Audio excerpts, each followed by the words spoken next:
Right. Let's get MatPat on. Yeah, sound good? Sound good, guys? Let's get on. He's literally just invited me right now. So, yeah, that's perfect timing. If you guys want to donate, the donation link is in the description, as well as buying some t-shirts. Let's go and say hi to Matt. Straight away. Let's kick it off straight away. If it works. Fingers crossed. Hello. Oh, hello. Can you hear me? Perfect. Perfect. Yeah. Yes. Look at that. Bang on. Right, I'm going to put you on the screen. What should I might just have you on the game screen, if that's okay, instead of my other layout. Sure. How's today going? Great. Awesome. No problems whatsoever so far. Huzzah! That's amazing. Super glad. Oh, it's been stressful. Thank you, Hannah. Do you want the donation page, just in case, if people donate and stuff? I can send it you if you want. Yes, that would be great. Okay, 2 seconds. I've got 3 minutes. How shall I send it? Is there a chat in this? Oh yeah, there is, right on the left. There is. It's hidden. I got it. There you go. Perfect. Awesome. So yeah, Scott's joined, by the way. Scott joined earlier. Oh, no way, really? And he was he was teasing you. Oh no, really? Yeah. He basically said that you were his doppelganger. Yeah, I'm the anti-Scott. Yeah, that's exactly right. He should still be here. I'm trying to get you on the stream, but it's not working, frustratingly. Oh no. Oh, I know why. I'll sort it. Display capture. There we go. This should work. Nope. Okay. We'll get there. Oh man, did he reveal any deep dark secrets about Five Nights at Freddy's? No, not yet. Not yet. He did say, like, jokingly, totally not working on anything right now. But oh really? You know what Scott's like. Is that a joke or? Right. Yeah. Right. That's really funny. I got you. Yes, we're all good. You're on. Just got to do this and this. Do some magic. There we go. Hello. Hey. Perfect. Awesome. Look at this. So much smoother than yesterday. Yes. So happy. Right. So what did we say we was going to talk about? I can't. We had some points, which I can't remember. Oh, the first one. The first one was. We can talk about anything and everything. Anything. You want. Okay. So, what's your favorite muffin flavor? Oh, lemon. Do you know when you've got lemon inside, right in the middle? Please say you like that too. Lemon curd muffins. Don't you have those? No. What? No. Have you never heard of lemon curd? I mean, I've heard of lemon curd. It's like in the muffin. Like lemon. Really? Yes. Yeah, yeah, no. Back me up in the chat, please. we have lemon. Like, I've had donuts that are filled with lemon curd, but not like a muffin. That's weird. Oh, it's so good. Interesting. Must be just a British thing, okay, then. I was gonna say it must be a British thing. Yeah. Speaking of lemon curd, though, your favorite muffin is lemon curd. If your personality were represented symbolically as a flavor of muffin, what muffin flavor would you be, Dawko? Burnt. A burnt muffin? Yeah. Oh my gosh, both your answers are so depressing. I'm a burnt muffin. Why would you be a burnt muffin? Well, I'm yesterday, that's why. It's so chaotic. Someone left me in the oven too long and I just got roasted by fate. Because you're charred and delicious, but with some scraping off of the burnt part. You'll yeah, be fine. I'm nice in the inside, guys. I promise. Oh, that's sweet. What would you be? No, oh, what would I be? Let's see. My favorite type of muffin is actually cupcakes, which isn't muffins at all. But I'm not a big muffin fan. I like blueberry muffins. They're very standard. Yeah, yeah. But when it comes to what my personality would be represented as, I would say cinnamon. A cinnamon muffin, like like cinnamon sugar muffin, because it's a little spicy, little sweet. You want a good dose of it, but you don't want too much of it. Yeah. Yeah. Cinnamon muffin. That's me. Nice. So I'm the burnt muffin, and you're the cinnamon muffin. Right. it's a good balance. Yeah. It's a good awesome. balance of things. Thank you so much for the donation. By the way, I appreciate it. I think it came up. I heard it anyway. Yes, thank you, Jess. Jess Baker said hi. Harvey Baxter says I would be a bran muffin. That is so not true, because all I associate bran muffins are they're really bland, and they help you, excrete your wastes on a regular basis, right? Yeah. I'm not gonna keep you regular. Oh God. Okay. So I think the first point was, yeah, because we haven't spoke about FNAF in about 2 years. The last time we spoke was when I joined your stream and Scott did those hints on his website. Was that the last time? Yeah, about the beaks. That is too long. Yeah, 2 years. 2 years December. Yeah. And I see you guys, you hanging out with Razbowski and hanging out with 8-Bit. 8-Bit Ryan and stuff, all talking FNAF without. It's fine. Oh, not inviting me or anything. I'm not jealous or anything that I'm left out of the fun. No, you're more than welcome to join. In my own little corner alone. We promised Scott that because Scott was saying he misses our Theory Thursday, because we used to do it, and he said that he misses it. So we said, well, if you do some more teasers, then we'll bring it back. So. Right? Yes, God. If you give us more stuff to talk about, we'll gladly talk about it. Yeah, but 2 years. So in these 2 years, we've gone Sister Location, and the Twisted Ones. That's it. Right. I know. It used to be every 3 months. Yeah, I know. Just two. So, what? I don't know what to say about it. Is there anything that we want to talk about Sister Location? Anything you found interesting, and anything you want to go deep within?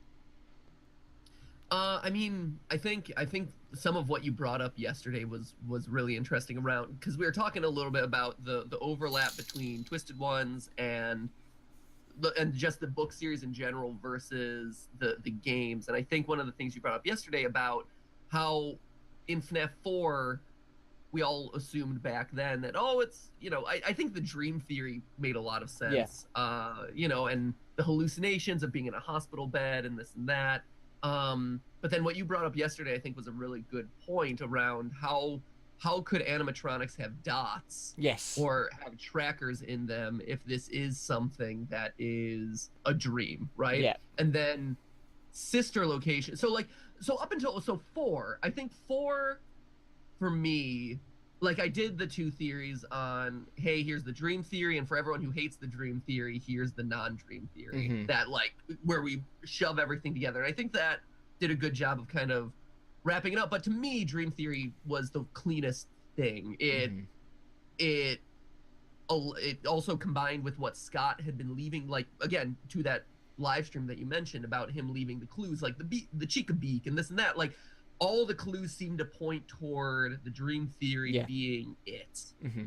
But Sister Location was the one that, to me, I think, you could have packaged it up, said, okay, it was all a dream, that's the end of FNAF, FNAF 4, great, awesome. Yeah.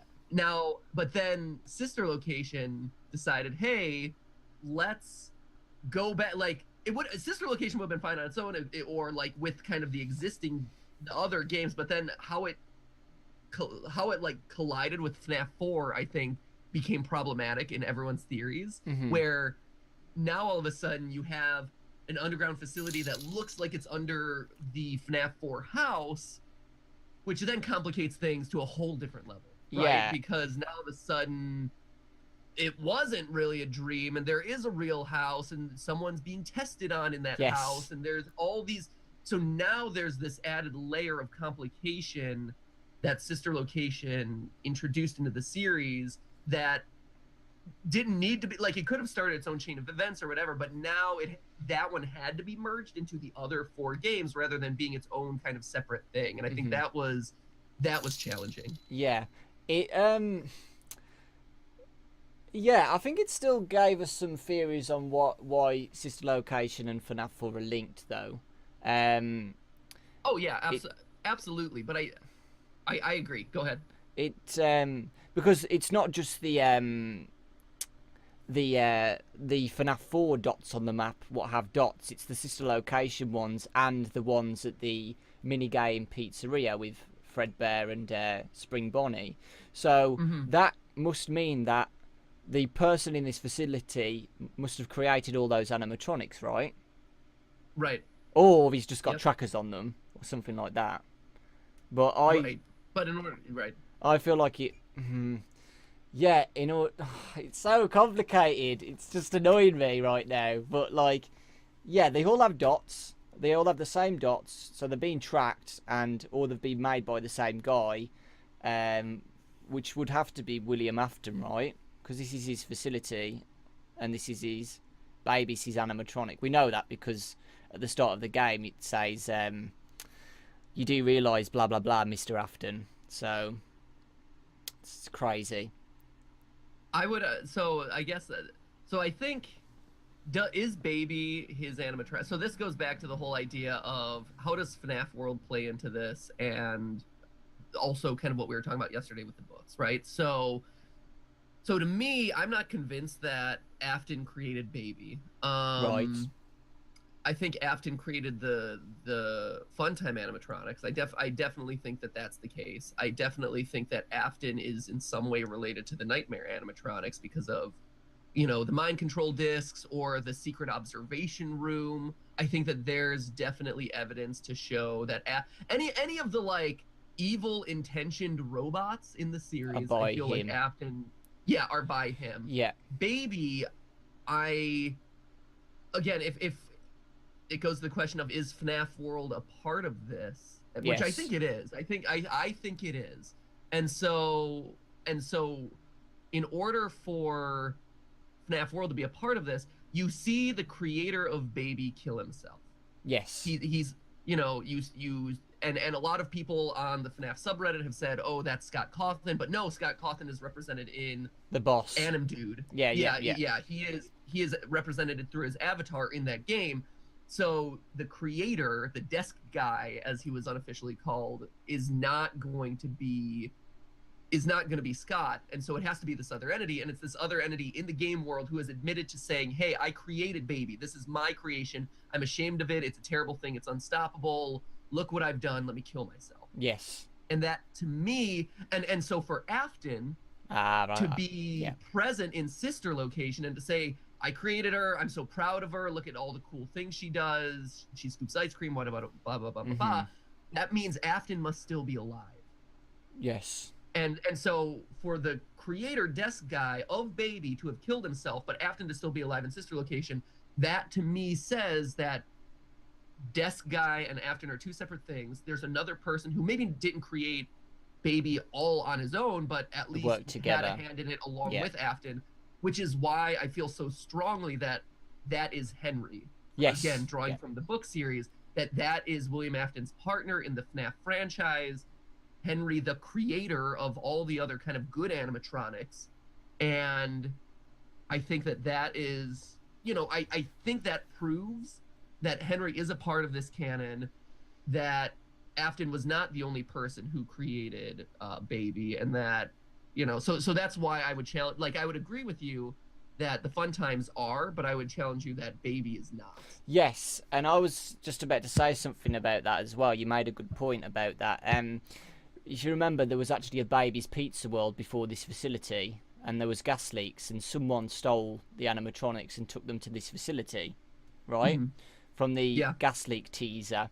So I'd say maybe Baby's Pizza World was owned by Henry, right? Hmm. And then Henry felt bad, blah blah blah, killed himself, left Baby in that facility, and then the quote unquote gas leaks, because we don't even know if the gas leaks. They could have just said that there were gas leaks, and so no Right. one goes in there. Right. Oh, I think it does say in the article that kids walk into the facility or something like that. Hmm. And then someone takes Baby and then takes them to the facility. I Yeah. personally think it's kind of like the book where it seems like Henry and William did work together to make an animatronic, but I feel like William tricked Henry and said, "Oh, let's do this and this. This will work well," you know, and Yep. tricking Henry, not making him think that these are actually designed to kill kids. Maybe Right. maybe William tricked Henry and said, "Oh, it's actually for this and to store party items in their stomach or something like that." Um, and then obviously the creation is bad. Yep. William feels bad. Maybe something's happened. No, Henry feels bad, and that's why all these murders have happened. So he feels even more guilty, and then he just kills himself. And then William goes, "Yes, he's dead. Now I can do everything. Now I can take control of everything. I'm going to steal all your creations and take them to my underground facility, and I'm going to kill more kids." Yeah. I agree 100%. I think that Henry, whether it was intentional or unintentional, I think that the creator in the game, Henry, for lack of a better word, it seems like that's who it is. Hmm. I agree. I think that William, as his business partner, either tricked him into making Baby Yeah. and kind of, these evil animatronics, or, peer pressured him or something in such a way that it's like, hey, he unintentionally did it. He didn't mean for it to be bad, but then he suddenly realized what he had done, and which is why he kind of ends up killing himself by the end. Hmm. Um, so yeah, and then that leaves William free to kind of do whatever Do what he craziness wants. that. Yeah. Yeah, Um, exactly. because that could help with like it could help with the future of Sister Location, whether if Sister Location was before or after FNAF 2 or something, Uh because huh. that company's owned by Fazbear Entertainment, right? Hmm. So phone guy in FNAF 2 says there was a company before Fazbear Entertainment which owned Fredbear's Family Diner. So would you think maybe Henry and William owned Fredbear's, then Henry died, and then William just made a company called Fazbear Entertainment, and he's the one who owns that? You could definitely But do that. it's I hard think it's hard to say that though, because William owns Afton Robotics too. So right. I think yeah. I think once you start at this point, and this is where I'm at with a lot of the theory creation of the series, where I'm at with a lot of the whenever I'm looking at it at this point, it's like, what details are too deep to include mhm, and are going to be too hard to fit it, because at this point there's so much so lore, there's much, so yeah. much backstory, there's been so many different companies and sister companies and child murders that don't necessarily line up in the timeline or whatever, and so it's one of those things that I think you have to really boil it down to kind of like, what are the essential players, what are the essential events, what is the general sense of timeline, and then from there kind of slot in things. Hmm. And so I think you're definitely right. I think that there's it's actually surprisingly, well, it's hard, but it's also easy to start a company. All you need to do is submit the right paperwork, and so Yeah, there's no doubt in my mind that and it, Afton could create two companies, yeah, and then there's another one. Like, I think that all works just fine. yeah, and because he was a side owner with Henry, he probably had the rights to do that, right? Yeah. If he's like if they've got like a co-op company and he passes away, that means he'd have the rights to everything. Right. Yeah, So he would either have the rights to it, or he could do like a hostile takeover of it, or as the business guy, because it's established in the books that Afton's the business guy and Henry's the mhm. creator. As the business guy, maybe he's the one who's like, okay, since I'm in charge of naming the business, do you mind if I name it Afton Robotics? And here's like, I have no doubt. So based on corporate structures, and I've had to learn this through creating YouTube channels, and then also through the consulting work that we do, but through corporate structures, you want to keep each business separate in case Mhm. something bad happens, right? And so Afton Robotics would be, hey, we produce, whatever animatronic parts and pieces that are proprietary to us. We are a robotics company. We're manufacturing. We can license out our creations or whatever out to the world. That's fine, And then you have it wouldn't make sense for that same company to also own a pizza chain restaurant because they're two very separate businesses. And in the event that a child dies or whatever at a pizza restaurant, the robotics company stays, it's people can't sue it because it's a separate company. And so, from a legal standpoint, it would actually make sense for them to have, two separate companies, one that's a chain restaurant, one that's a robotics company, and then in the event that a child died in a previous restaurant, that they would kind of like, that company would probably lose all its business. It would get sued. They would wrap it up. Like, hey, let's put that one aside. Let's create a whole new company housed under this new name, which is why you have all these different companies popping up. Yeah. So I think that's totally legitimate. Yeah. I want to go back to the experiments in Sister Location. Okay. We've already said that we think the FNAF 4 animatronics are possibly real, with the discs, what we learnt from the Twisted ones, as by the cover of the book. It's Nightmare, so it's links with FNAF 4.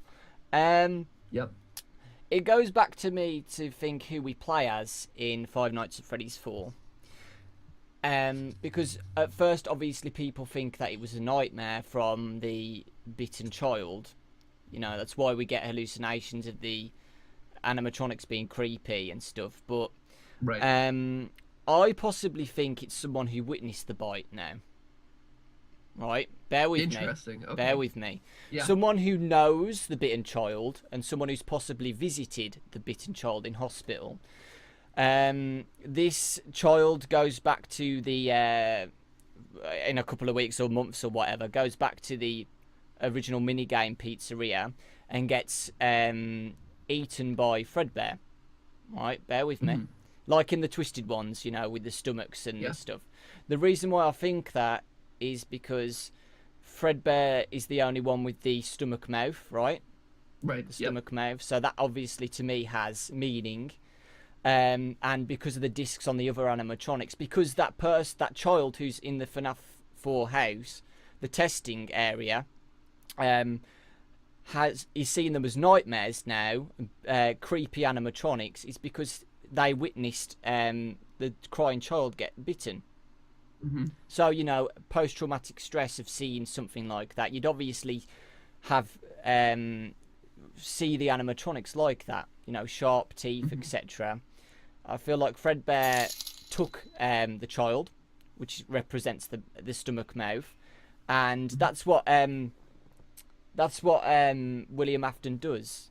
When a child's left alone, the Fredbear animatronic, the original Fredbear from the FNAF 4 minigame, grabs a kid, takes them back to the facility, and they get tested on. I don't know why he wants to do that. He's just sick. But then he wants to advance that. He builds the Sister Location animatronics, the Funtime animatronics, and then he takes them onto parties, different locations around the America, wherever it is. And when a kid is left alone with the blueprints, what you see on the Sister Location animatronics, the luring devices, the mimicking and the smells, what lure a kid on its own to go to the animatronic. They get captured in the stomach, the storage tank in the stomach, takes them back to the facility, and then again he tests on different kids and tortures them. I don't know why he wants to do that, though. He's just a sick person. Right. I don't see why he'd want to do that, but it makes sense to me. Oh man, okay, real quick. Dark Juliet, Macatrapper, and Blinker all donated. So clap and half of them. I just wanted to shout them out. I didn't want to interrupt. Yeah, it was a bit of a ramble then. It was a big ramble then. It's all right, but wanted to shout them out. Thanks guys for donating. Yeah, thank you. So I agree. I think, and that's something that I didn't really talk about in any of the theories that I've done, and it's one that it's a detail that I've as I kind of revisited the the franchise with the Twisted Ones and kind of re-looked at all the evidence again, I agree that the stomach mouth of Fredbear is definitely something that is. Sorry, there's a truck going by. The stomach mouth of Fredbear is definitely a detail that is one that I haven't addressed, and is one that I think is really important for piecing together everything. I think so. I do think that whoever the child is in FNAF 4 is someone who, yeah, it doesn't make sense that it was the Bite Child, because why would the Bite Child imagine Fredbear as having a stomach mouth? Yeah, right? exactly. He doesn't know. He hasn't seen it. You're totally right. I think you're 100% right on that. And so having it be an outside observer, I think makes a lot of sense. And then as far as why William is testing out, great question. Great question. Yeah. I don't know. I think it could be him Revenge. him testing out the effects of it could be revenge. It could, but I also see it as potentially him testing out the effects of the mind controlled discs. Again, like if we are to say that the mind controlled discs exist in this universe, it could be him refining or testing out what those things do. You know, where because you also can't deny the fact that whoever this child is in FNAF 4 is in a hospital bed or is on life, has an IV in him or something, right? Has pills, has an IV. Like, those are things I don't think we can deny. But because they're breaking through the illusion. And so if this child has been captured, he's probably undergone some sort of injury or physical maltreatment or something like that. And so he's trapped in this bedroom situation or whatever, being put under the stress of these mind-controlled discs, and that is what's causing him to see this stuff. But what if this kid has visited the bitten child and has seen the IV drip and the pills and the flowers on the side of the bed? Right? So then what so then the question is, what is real? What is real in FNAF 4 But then? but the thing is, real? the discs make you hallucinate not just animatronics, they make you hallucinate whatever. Everything, right? Everything. I know, yeah. So because this, I really want to say that this is the, no, I want to say it's someone who really, like, it could be one of the bullies or someone who feels guilty about this and has got captured or something. He's still got post-traumatic stress, but it's someone who knows the bitten child, who has gone to visit him in the hospital. Yeah. And has seen the IV drip and the flowers on the side and the pills on the side. If that makes sense. I want to say it's the brother, but I don't want to say it is. Right, I know. Right, I get that.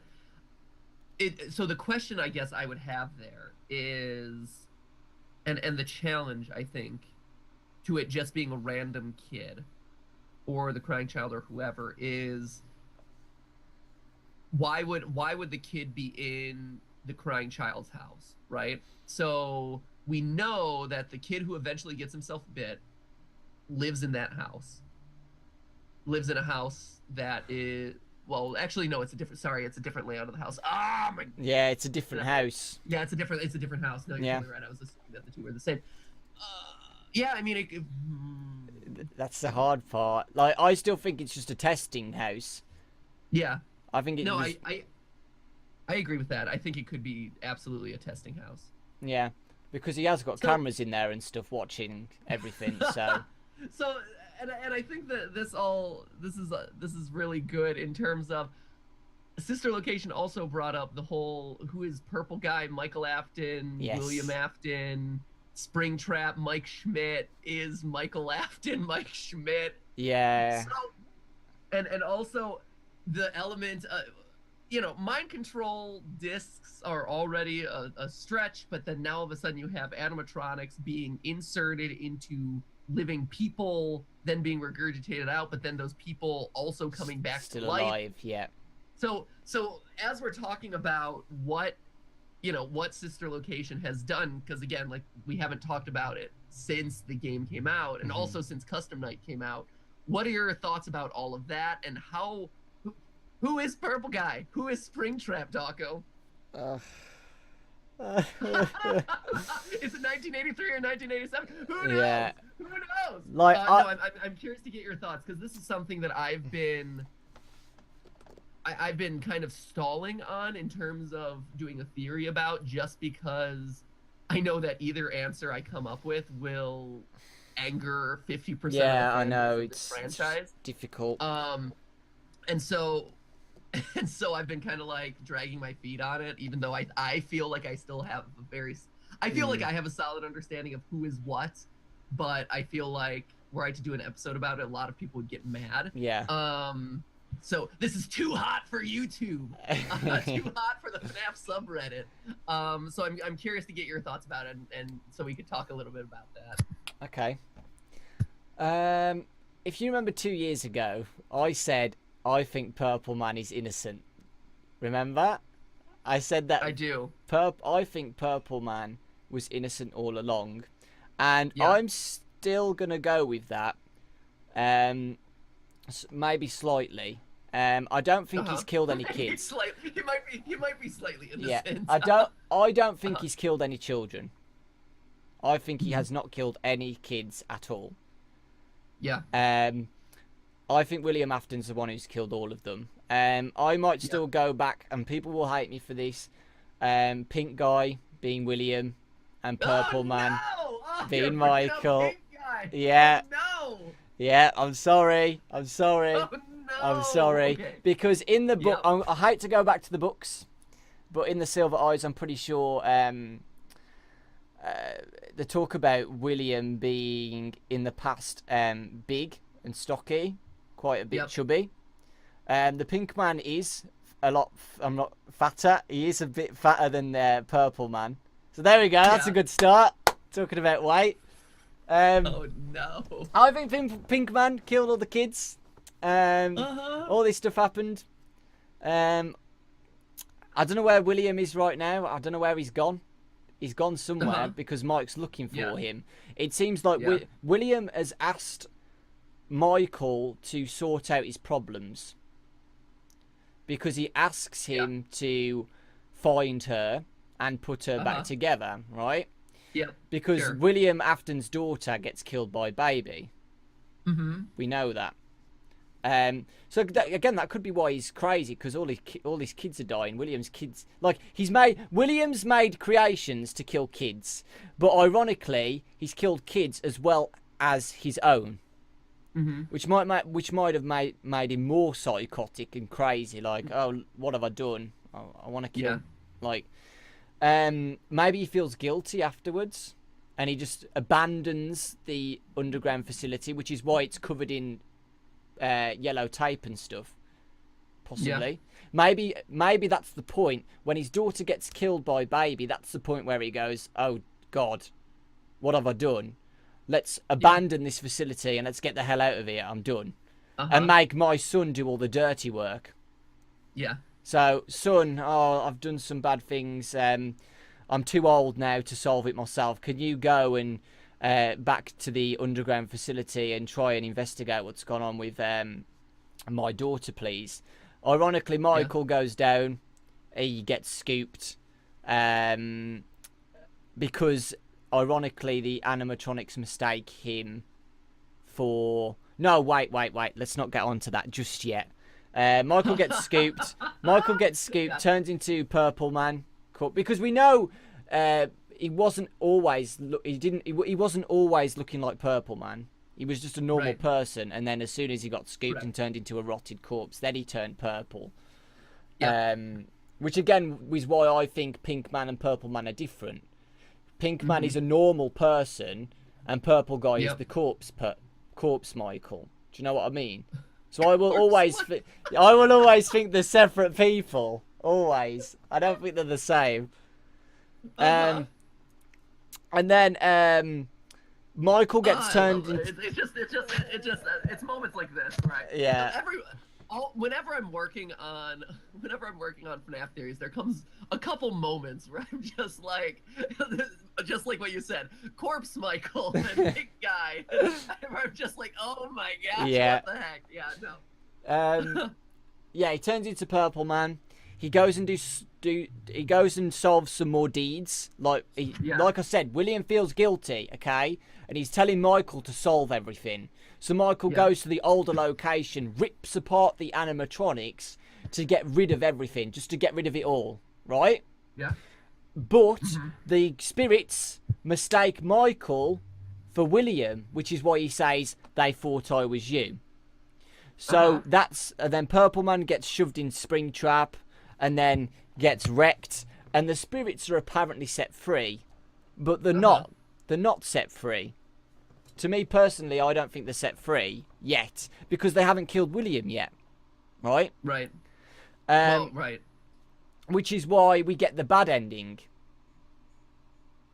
In Five Nights at Freddy's 3, if we don't do anything and we just kill Purple Man, we get the bad ending. Yep. And the masks have lights on, which represent that the spirits are still not set free. If we do the weird parts where we click on the posters and stuff, all that garble nonsense, then the spirits are set free. How dare you? How dare that is quality gameplay, Dawko. So it seems to me, it seems to me that Williams told Michael to do all this stuff. But why? The thing is, so you're saying Sister Location is one of the first games that happened? I think it's after all the kids getting killed. So the kid, so you're saying William Afton, Pink Guy, kill some kids. FNAF 1 happens. I think FNAF 1 is after all of them still, because that's just haunted. Oh, no, it can't be because it can't be. It has to. Yeah. Okay, no FNAF. Okay, no, I've got it. Right, the mini games when Purple Man does all this nonsense and rips apart the animatronics. That's after Five Nights at Freddy's 1. Yep. Yes. Okay. So I need to get some paper or something on my drawing pad. I've got a drawing pad. We could do a timeline. I was gonna say you could. Right. Yeah. I Let's take write up a this lot down. of the frame right now. You could draw like a little paint program or something. Let's write this down. Right. Draw it up because okay. I refuse to believe that Pink Guy and Purple Guy are two separate ones. I also why? I just why? Because it's just absurd. Because at a certain point you have to be like, the line is drawn. Because if you're saying there's a pink guy and a purple guy, but then there's also, then why aren't you like in each game? Purple guy has a slightly different shade of purple, so it's all different. Like to me, there comes a point where you have to be like there's a line. Up in FNAF 2, Foxy has 3 toes, but in FNAF 1 he has 2 toes, so it'd have to be 2 different Foxies, even though it's established that they're the same Foxy, not Toy Foxy, but like the same Foxy. So at a certain point there has to be things that just details that just don't work. And to me, the like pink guy, purple guy debate has always been really frustrating because it's like it adds needless complication to the whole thing. That being said, I like a lot of what you're saying. I think you make some really good points. The problems I have are what I always FNAF 2 is my favorite game in the franchise. I think it's great. I think it did amazing things for the lore. I think it was really compelling. The mini games were really smart. They were super creepy, and they really started to flesh out a lot of this world. Yeah. And to me, the most memorable part of FNAF 2 is you being led around by the puppet, being like, hey, save them, save them, save them. You go from room to room, you see dead children everywhere, and all of a sudden, Purple Guy rushes out, attacks you, and says, you can't. Save them, Purple Guy comes out and says, you can't. with his crank or whatever his phone is or whatever object he's holding in that Yeah. moment. But And could that just that to be Go Purple ahead. Man doing what he was doing in the FNAF 3 mini games, trying to rip apart the animatronics to get rid of the spirits? But why? He's there's dead bodies. Like that's what that Yeah, tells you're me right. You're right. I is get what that you mean. Purple Guy is physically present in a pizzeria where there are dead children bodies. lying Yeah. around. And to me, that like the whole Michael Afton, William Afton, Purple Guy, Pink Guy, who killed what? I agree with you. I don't think Michael Afton has killed anyone. I think Michael Afton is an innocent. I think that Michael Afton works with William or something. Yeah, not. I think he, like Henry, is being played by William. I think that, William's like, oh, son, go into the depths of Sister Location and take care of my business for me, or like find her, put her back together, free her soul, whatever it is, knowing that something terrible might happen to him. Yes. But did it anyway, and something terrible does happen to him. He done got scooped, pelvis out, he becomes, a purple rotting corpse, whatever. But to me, William's the murderer, but I think FNAF 2 shows that the purple guy and the killer are always going to be one and the same because of that FNAF 2 cutscene, because you can't save them, how confident he is in that, and like is Purple Guy, so to me, William is Purple Guy, and also Michael is now Purple Guy as well. Like that whole thing bothers me a little. Like that bothers me as much as the Pink Guy thing.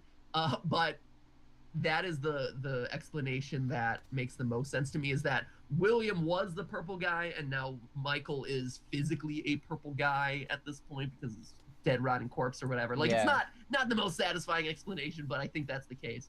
Now, who is Springtrap? I think it's... Yeah, who do you think it is? Well, you want to say Michael, but I know that you're going to say... Do you want to say Michael? Do you want to say it? Because I still want to say it's William. Well, let's talk about the ending of Sister Location, the extra mode, when you did... Yeah. I think it's when you do Golden Freddy mode. It depends whether Michael is talking in first, like... he talks about, I'm going to come find you and stuff, and then we see Springtrap. Right. Is that him, or is that just a cutscene playing what he's talking about? Right? Right. That is the fundamental question. Yeah, it's hard to know. I still think Springtrap did burn down the FNAF 3 place, by the way. The horror attraction. Okay. I think Springtrap did it. Okay, I can see that. So I think that makes sense. Let's say if Michael was Springtrap. Yes. He wants to burn down the facility to get rid of everything. Like he's been doing all this time. Okay. He was trapped inside the wall in the FNAF 1 location for, 30 years. So he didn't finish his task. His aim was to just get rid of all the evidence, basically, for William. Yeah. Ripping apart the animatronics, he gets turned into Springtrap, he gets locked away. His deed's not done yet, which is why, in Five Nights at Freddy's 1... Frick! Wait, Matt! Hold on! Hold on! I'm excited for this revelation. In the FNAF 3 minigames... Yeah. In the FNAF 3 minigames, when Purple Guy goes to the old location, which is FNAF 1, rips apart the animatronics and gets put in Springtrap and gets locked away, the parts of the animatronics are still on the floor. It's so easy for the company to just put them back together. Right? Sure. Right. I don't think the good ending's canon. I think the FNAF 3 good ending is complete bullcrap.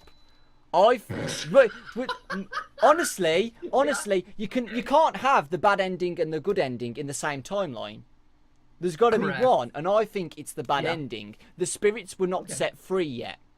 The spirits the spirits think Michael's William. They shove him in Springtrap.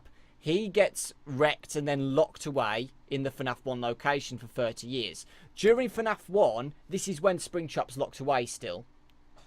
The animatronics are still haunted because they haven't been set free yet. The company puts them back together, puts them back on stage. Hey, it's fine. And they just go along with everything still. The animatronics are still haunted. To me. That's even Scott says. Scott says FNAF 1's haunted. Right. He said... So, yeah, but But... but FNAF 3. FNAF 3. I think FNAF 3 takes place. FNAF 3 is the end. Yeah, FNAF 3 is the current. Yeah. It's the current ending. Ending of the timeline.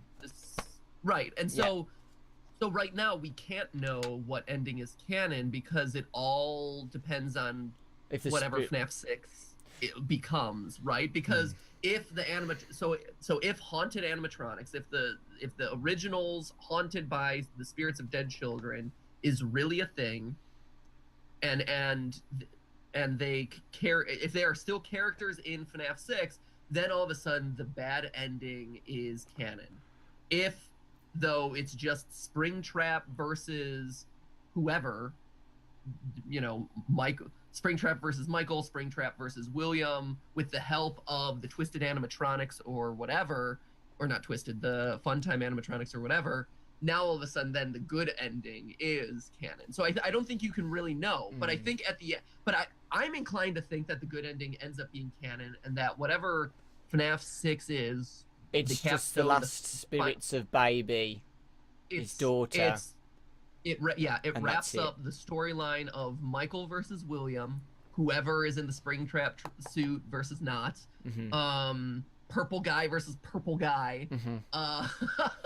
I think Baby.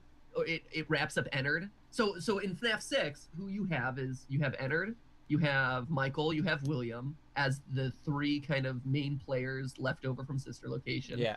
And you have the puppet.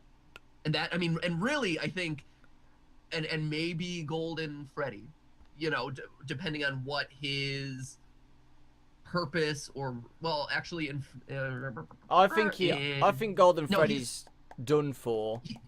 He's set free too. Yeah, he's set free. Yeah. Happiest day. So yeah, so really it boils down to the four. Then it boils down to Puppet, Michael, William, and Ennard. Ennard, which is the amalgamation of Baby and whatever tortured children it was or wasn't or whatever. Yeah. Do you still think the puppet is the first child killed at Fredbear's? What do I think of the puppet? Holy poop. Wait, we haven't finally, we can't move on to puppet. Oh, we yeah, figured out who's in Springtrap, Dawko. We haven't figured out who's in Springtrap, Dawko. Wait, I need a bite of my breakfast. Here you go, guys. This is for the chat. The best part of waking up god. Cake. Having cake to celebrate your live stream. That looks good. Best breakfast. Oh my god, that looks so good. Can I have some, please? Can you do some Willy Wonka? Willy Wonka Everyone stuff. should spam the chat. So that way, oh, I wish. That would be amazing. Everyone should spam the chat with, like, cake emoji if they can. Yeah, so cake Dawko emojis. can get a slice of cake. Yeah. Also, by the way, prep your questions, because later on we're going to be answering some audience questions. On Twitter, use the hashtag Dawko Charity. That's all you need to do. And we'll have a look. I think Michael Springtrap. I'm sorry. I think Michael Springtrap. I think it would be I think it would be a good ending. Michael as Springtrap goes after William. Right. But then what's Will? So William's still just. William's an old decrepit man in a house. So you're saying that we've never seen Will. So based on your theory, you're saying we've never physically seen William in the series. Well, possibly the pink guy, but that's it. Right. Okay. All right. Not in physical form in the games yet. Just possibly mini games. So the things that tell me or really strongly indicate to me that purple guy. Sorry, not even call him purple guy because there's multiple purple guys at this point. Thanks everyone for the cake, by the way. Look, do you see all your cake headed your way? Dawko? Yeah, I see it. I can't eat Alex that though. Logan and Rockstar Stardust, Goo Goo, and Saber. Wait, why can't you eat cake? I can't eat it in the chat. Oh, I don't have cake here. I'm sorry. it's pretend. Oh, thanks guys. I'll just eat these cakes off my phone screen. Everyone's like, stop spamming. It's my fault. I apologize for encouraging everyone to spam. I also like Matt, who sent you some veggies to balance out and sent you a pineapple and an apple. Hey, your veggies, some guys. pencils. Ooh, and no wait, Lime Mule. There's a burrito. Oh, that's awesome. Okay, so anyway,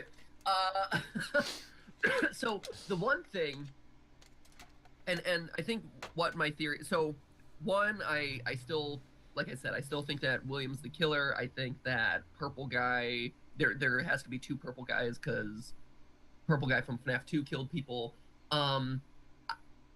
Again, going back to the idea of the books and the games being kind of like separate but related canon. Again, like the Game of Thrones analogy I used yesterday. To me, Springtrap has to be William. I think Springtrap has to be William because William it is so very clear in the books that William and Springtrap are one and the same, and Twisted, like if Silver Eyes alluded to it, Twisted Ones like beat you over the head with it, where it's like, I am Springtrap, and you know, he says it multiple times. He's like, I'm no longer William, I am Springtrap, I've adopted this into me, I am more than just man, I am more than just machine, I am the two combined.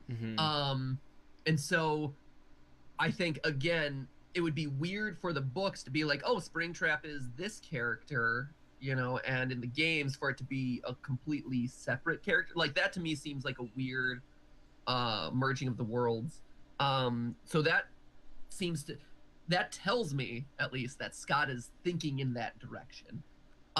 It also, the other challenge I would have there is if this, like you said, if this is 20 years, 30 years, let's see, Fazbear Fright happens in what was it, 2023 or something. Yeah, so it's somewhere like that. So now this is happening 30, 40, what is that, 20, 30, so like about 40 years after the original murders, the original pizzerias, whatever. Like you said, William would be old and decrepit. That doesn't really yield itself to be a really exciting game. And so I feel like you need something to balance out William's power. And one, it could be him creating, like, here's my ultimate pizzeria, similar to the Hunger Games, where it's like, haha, I've created these series of traps for you to navigate to get to me. To me, it feels more appropriate that, you know, William would be empowered or strengthened by Springtrap, and that is how Michael and other animatronics, Puppet or whatever, it makes him a stronger antagonist. Right.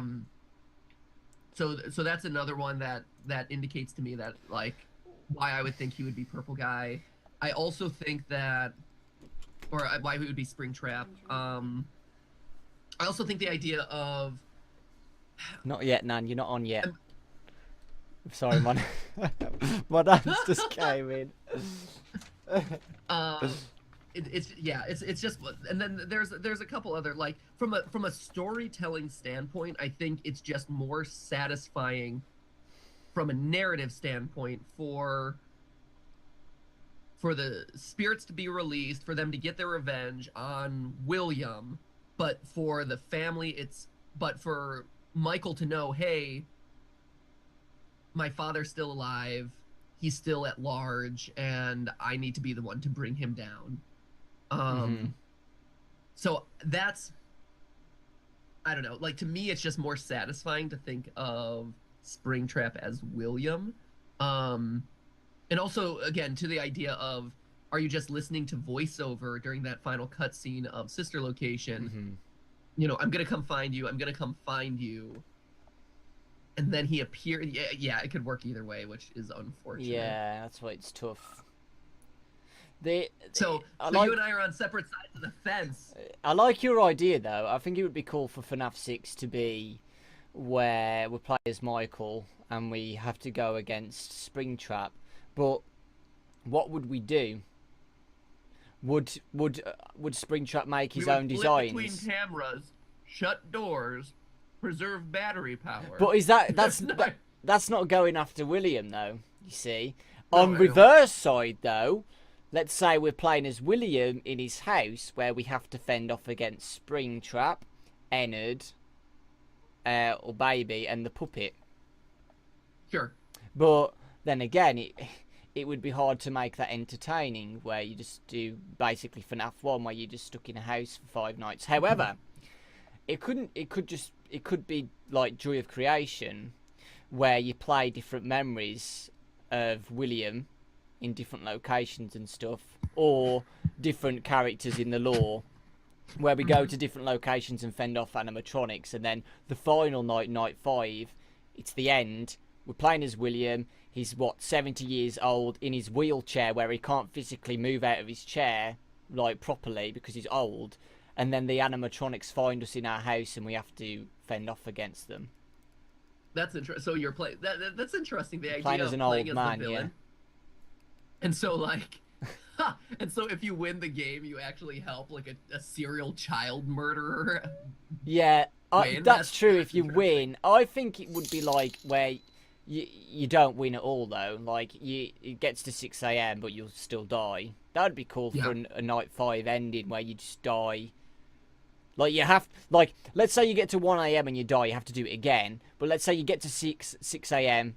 you think you're safe, and then bam, you're dead, and then like, oh, it's done, the game's over, you've killed William. William's dead, the good ending, yay, it's over. Right? Oh man, Springtrap is innocent, just donated $1. That's great. But yeah, I think that would be cool too, where we're playing as William. It's like Drew of Creation style, where we've got different memories of different times.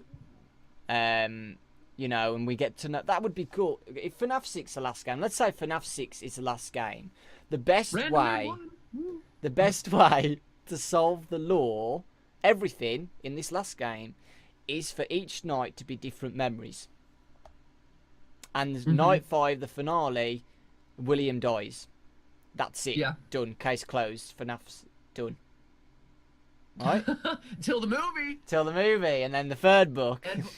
And the third book, and also book 4. So, and I think all of this is really interesting. I do want to talk to you a little bit. So, have you looked at all into Freddy Files? No, I haven't got it yet. Haven't received it. No, I haven't. I don't think it comes out very soon. I wish we did the charity stream when it released now. I think it's the end of August. Yes, is when it comes out. Yeah. I'm curious to. So, for those who are in the chat who don't know, Freddy Files it's a book, but it's not your typical. It's not like Twisted Ones or Silver Eyes. It's not a novel. It's actually like, hey, last weird Dane Brony, thanks for donating. It's actually it's like a strategy guide kind of, but in like long form. It's like a long form strategy guide, because it says that it's going to reveal a lot more, about the different theories of the purple guy and this and that. And so I'm curious what. At first I was like, when I saw Freddy Files, I'm like, oh, this is nothing. What is this going to be like? I thought it was actually a fan book or whatever. But then I looked into it. I'm like, oh no, this is an official thing. What is this going to actually reveal? I'm very interested. Hey, Theorizer, thanks for joining. Glad you could show up again today. Thank you. Hey, yeah, there's actually been some test. There's been some test pages released. Have you seen them? Yes, I have. Yeah. So it doesn't like you said, it goes through the gameplays of each game, but it does kind of go into the lore. Coming in RM0505. Thank you. It does go into the lore at some points, like when the phone call is typed down like a script, and then the narrator of the book says, oh, why is phone guy saying this, and oh, the animatronics have been out for 20 years, why is that, and stuff like that. So Yep. And obviously, because they're just test pictures, they're not going to reveal anything too major in just the teasers of teasers of the pages, because it goes through all the games. It goes through Sister Location as well and everything. So I do feel like it will. I don't think it will. I don't know whether it's going to solve anything, but I feel like it's going to summarize everything. If that makes sense. I think it's going to be a good summary of everything that's happened, and I think it's just like you said. I think it's going to open up the door for more clues to theorize about. I hope it doesn't like explicitly say stuff, but I do think one of the big questions of Freddy Files is going to be who is the author of the book. I could see that being a big question, because it wouldn't surprise me for Scott to have written it, or have commissioned it written in such a way that the writer of the book is an investigator of these mysteries, or is somehow tied into the Freddy Fazbear history or something. Like it reminds me a lot of for any fans of Gravity Falls in the chat. It reminds me a lot of the journal. Yes, the journal. Number 3. Yeah, which came out in its full entirety and has all sorts of different lore bits and clues and messages hidden inside of it. So it's like a puzzle book inside of an actual book that also informs the actual series of the show and the way that you kind of appreciate the series of the show. So I think like that would be hilarious, or that would be really interesting, is if the book kind of did the same thing into the FNAF series. Yeah. I'm looking forward. Also, everyone in the chat is wanting the donation bar to hit 1987, which I think would be delightful. So how much do we need? We need 31 bucks as far as I see. Nice. So someone should donate 31 bucks to get to 1987. Then from there we can get to 2000. Yeah, then we can say 1987's canon then, confirmed. Ha! Yeah, don't even talk about the 83, 87 stuff. But no, so that was a book that I was gonna be like, oh, this doesn't matter. But now all of a sudden, it seems very interesting. It seems like it's gonna point out like details that we've all overlooked, similar to like the Chica Beak stuff. I could see similar sorts of clues popping into there. So I'm kind of holding off on any other FNAF theories up until that comes out. And I think that'll kind of open up the door for like another interesting take on everything. Yeah, I agree. So that's interesting. Movie, I'm really excited about. Yes, me too. What do you think? I think it's going to be quite simple for the first one. I think there's going to be multiple if it's successful. Oh, yeah. Right. And it's got good reviews and stuff. I mean, filmmakers still make sequels even if the reviews aren't that good, Right, of course. But I think they're going to keep it simple for the first movie. I think it's going to be simple because, like, we love FNAF, right? And we're going to watch it, but in a business direction, you need to make the film open for everybody who hasn't seen anything about Five Nights at Freddy's before, right? So I think the first film's going to be nice and simple, and then on the other films we'll get more gritty with, the serious stuff. Yeah, that's what Thanks, I think. Springtrap and Maid Marian. Woo. Thank you. Yeah, I agree. And so I was worried about it when it was at Warner Brothers, just because knowing big movie studios, they would be tempted to kind of like neuter the series, up kind of the cheap factor of, like make it not be true to the series as it was, but instead kind of, I don't know, make it into like a big budget blockbuster thing, which wouldn't do this series service. I think this is one of those franchises that like a more gritty indie feel to it is, that is kind of uncompromising is going to work better. And so when it was announced that it's moving away from Warner Brothers and is now with Blumhouse, which has done Paranormal Activity, which did Get Out last year or earlier this year, whenever it came out. Yeah. Like, I'm really excited about it now. Me too. Because they have proven themselves to do really quality horror movies that are built on suspense, that don't necessarily have big budgets, but are just built off of good storytelling, really compelling and suspenseful cinematic like techniques, really solid characters, and kind of that like rawness that a lot of the scariest, most unsettling horror films have. And so I think the movie being in their hands is a really good move. It made me a lot more excited for the movie than I was before, and I actually have a lot of hope. I think honestly, because of the nature of this franchise, because of the nature of scary movies in general, and horror franchises in general, I feel like FNAF has the possibility, and it's, you know, it's Sonic Wind Demon. Hey, thank you. Thank you. I think we have the possibility of, you know, FNAF being the first quote unquote good video game movie. Yeah. Because horror movies just lend themselves, like, horror games just lend themselves better to those sorts of storylines. It's a much more fleshed out story than most other video games at this point. So I think if it's done right, it has a lot of potential. Hey, we're in 1987. Yeah, Woo! not anymore. It died. Oh well. We're on to 1992. Oh, it's 90. Okay. 1992. That one ginger. Hey, if we get another $1, it knocks it up to 1993, which is the theoretical date that FNAF 1 took place. Yes, definitely. See, I'm having to watch the old stream. So I'm excited about the movie. I think that that's going to be good. You want one more before we open it up to the chat? What, a topic? Yeah, we could talk TJOC. Oh, okay, yeah, of course. Oh, by the way, Scott said earlier that he said something that he's burnt to death to represent the joy of creation. So he's seen his own death in the game. That's lovely. That was right.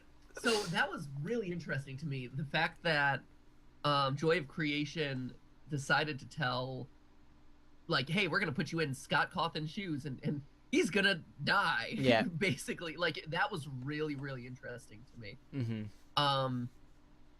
It was ballsier than a lot of fan games are, because like, if I like you said, if I'm Scott, I'm like, ooh, that's dark. That is really dark, to do a whole story where, like, the animatronics are killing me and I'm, you know, getting burnt alive and my family's in danger and stuff. Yeah. That was fascinating. It was a great game though. Yeah, I enjoyed it. So yeah, we can talk about it a little bit if you want to. So Scott has kids in a house. Yep.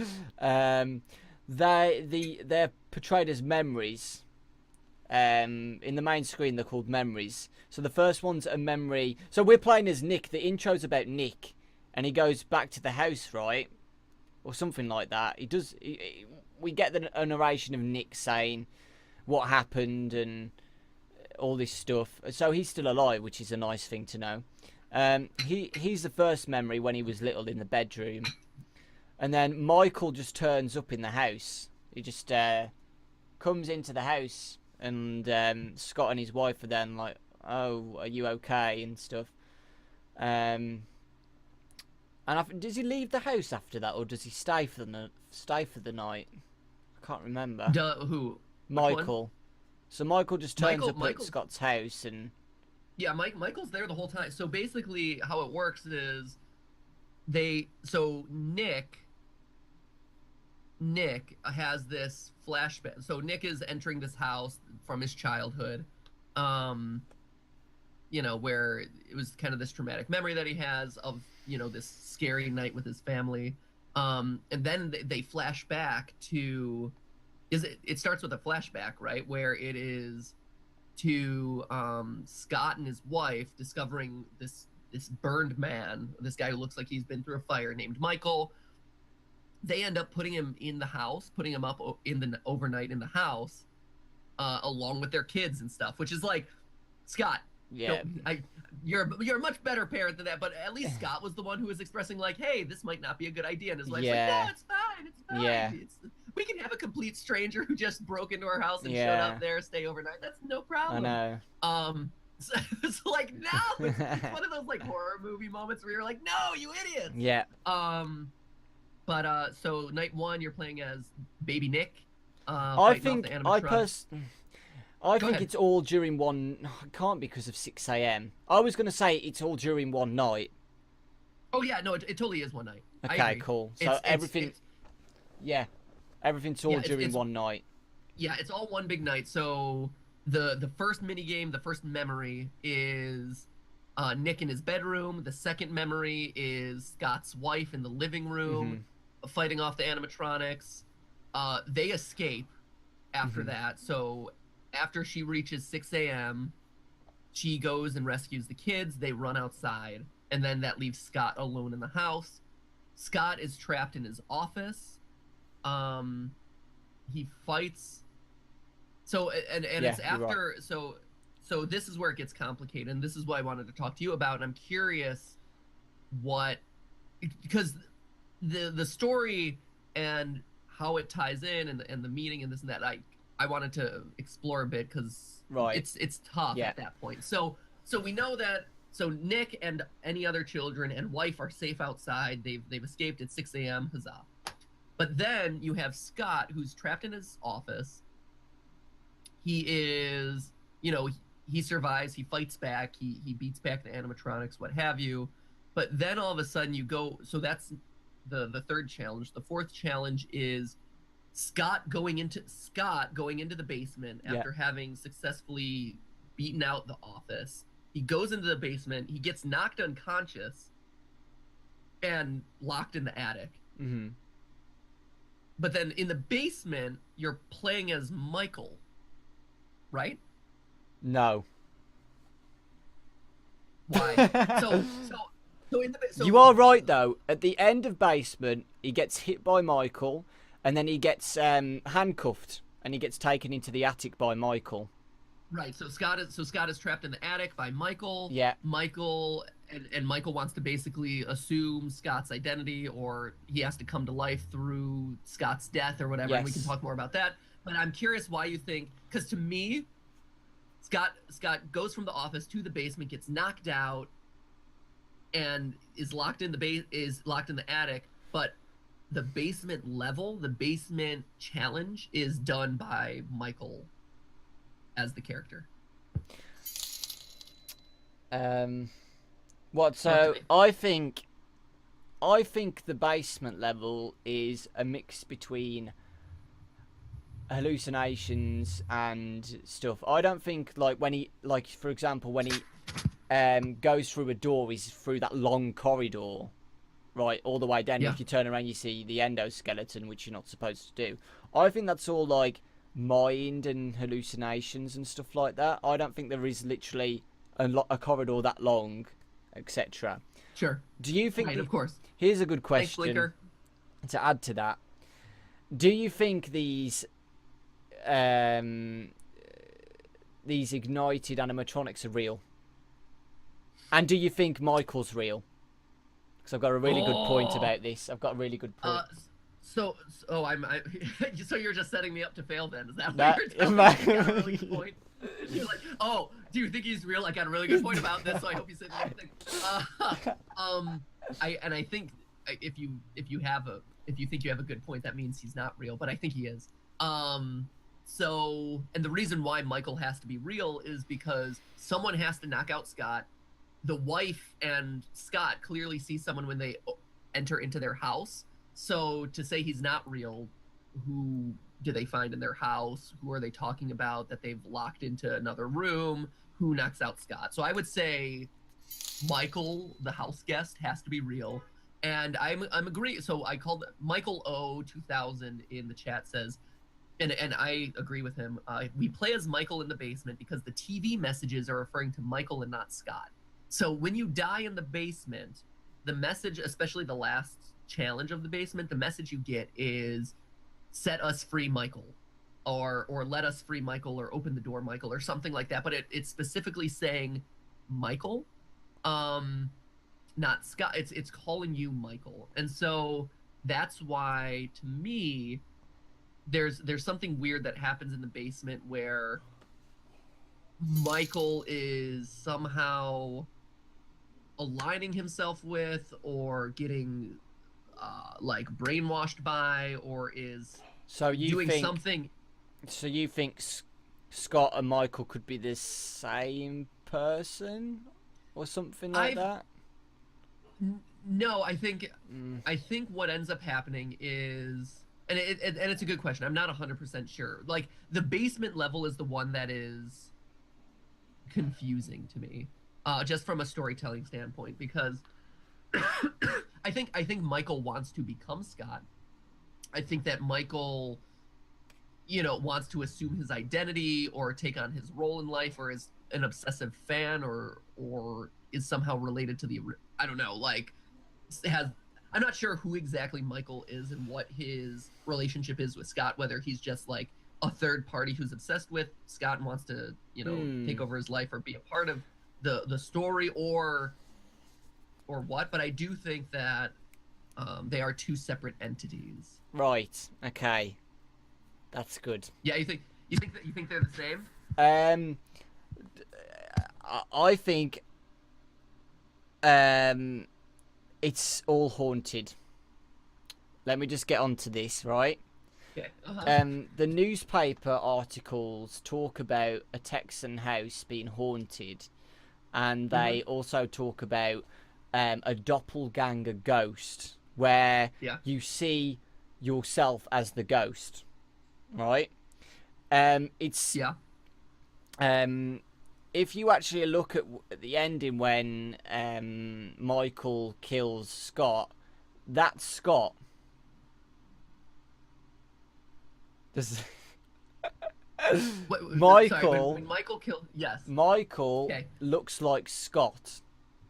Correct. But, Yeah, he done got scooped. yeah, but that's the thing though, because the newspaper articles are talking about a doppelganger ghost, and the ghost you see is yourself. I think that this house has been haunted. They're around the woods. They're around woods as well, and apparently the woods around them are haunted too. Sure.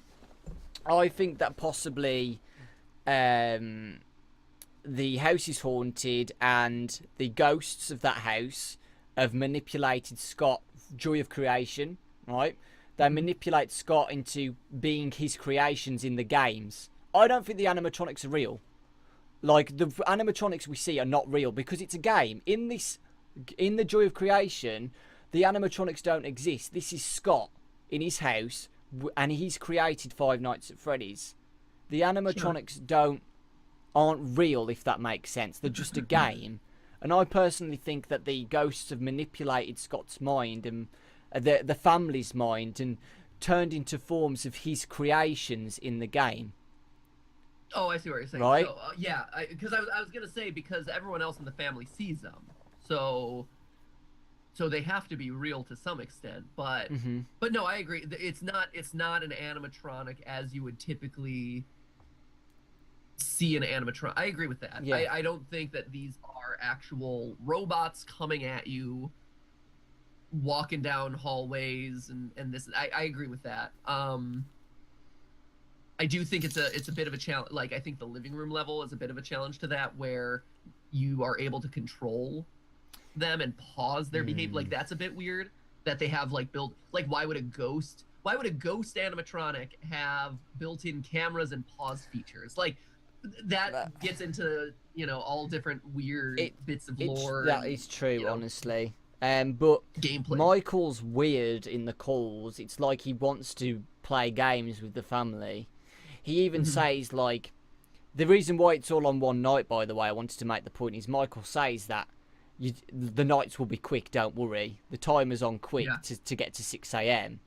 So I think that's real time. Like, we're only in that game for literally 6 minutes in real terms. Like, you're in the office for 10 minutes and that's it. It's not 1 till 6 a.m. in the game, if that makes any sense at all. Sure. Michael's just playing games with the family. I think his sole focus is to be Scott. I don't think he technically wants to kill the whole family, because at the end he says, like, I'll protect your family and stuff like that, which is really weird.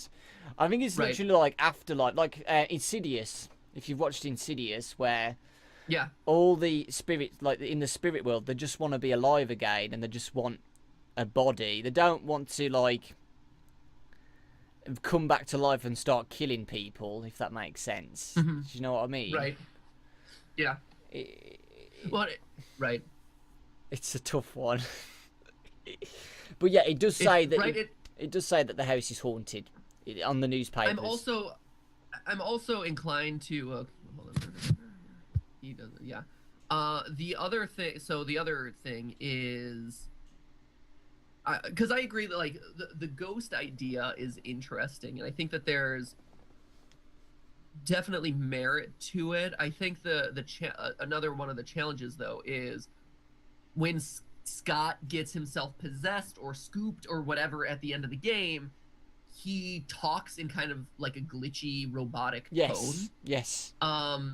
Which, if you're just being possessed by a ghost or something, you know, getting into the like absurd logic of this, but like, why would a ghost talk in like a glitchy way, as opposed to like, you know, done getting himself scooped, now all of a sudden it makes more sense that he would speak in kind of like a glitchy, like, oh, I have an animatronic in me, or I have an endoskeleton inside of me, sort of thing. Scott said, "It's okay for me to listen in because they are theorizing about someone else's game."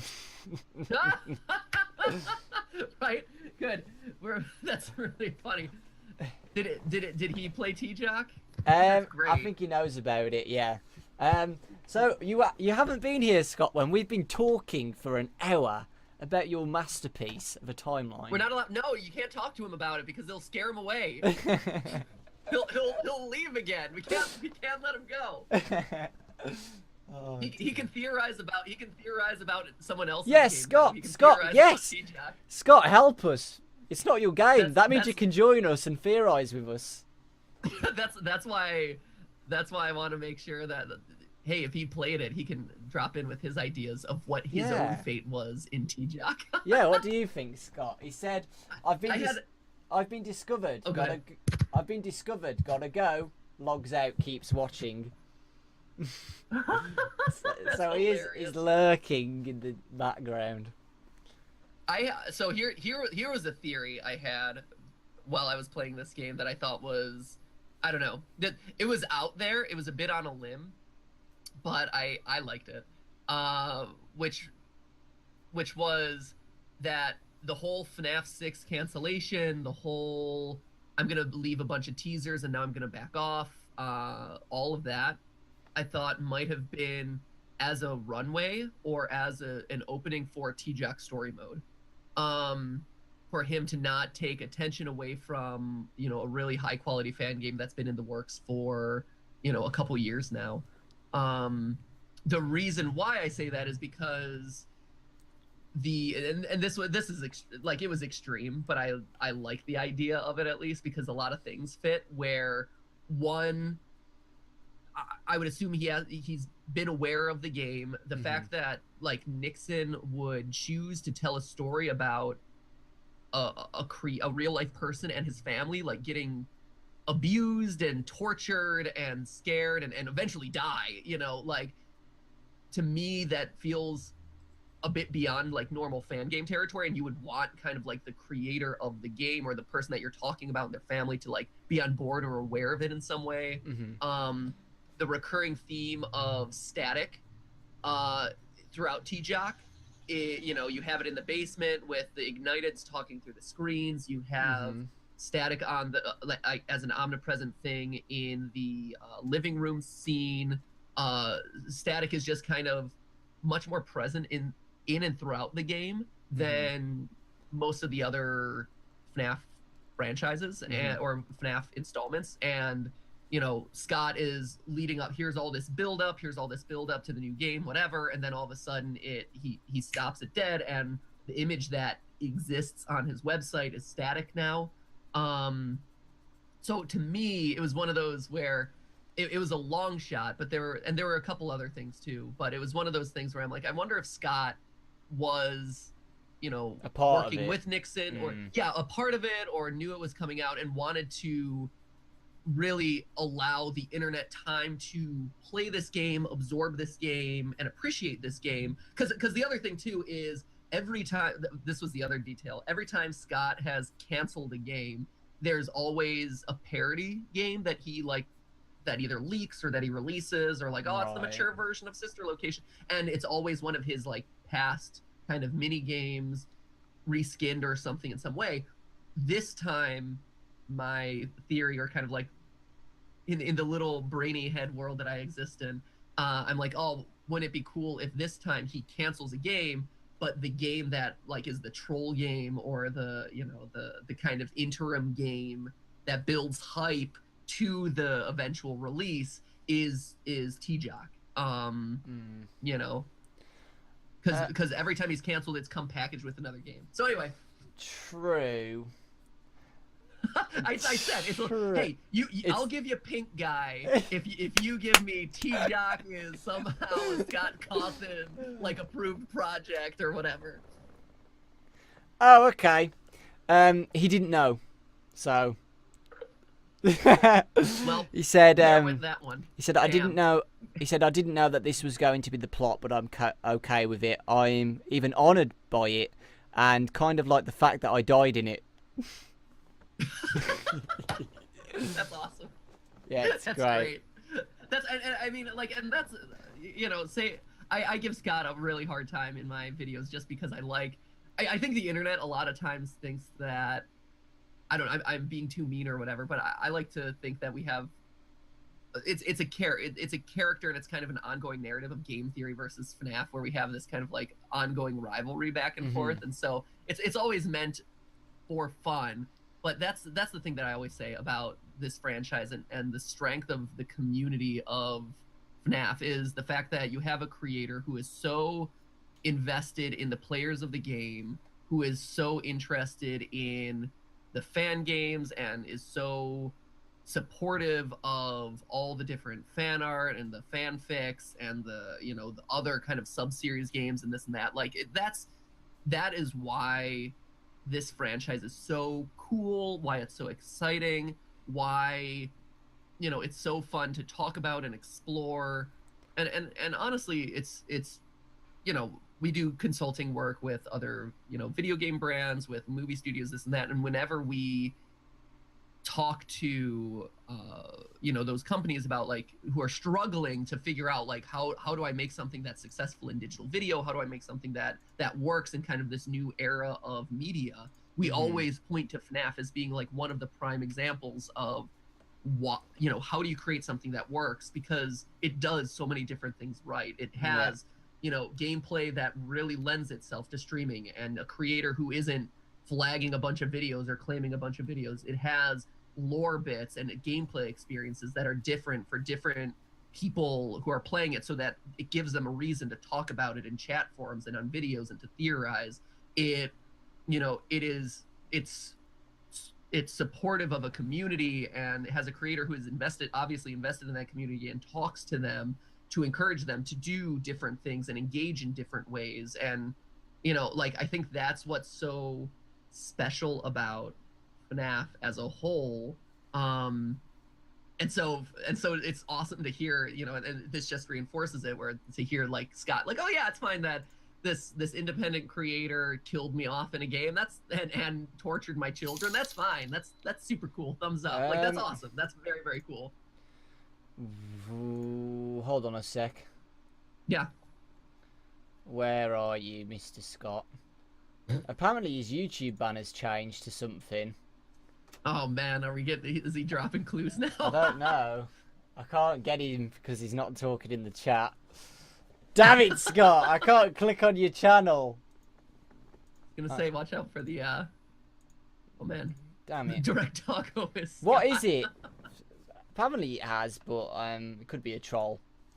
Right, shall we? I was gonna say that to change channel banner doesn't seem quite like Scott. It seems like if Scott were doing it, because he hasn't done. Well, I don't know. I guess he's done a couple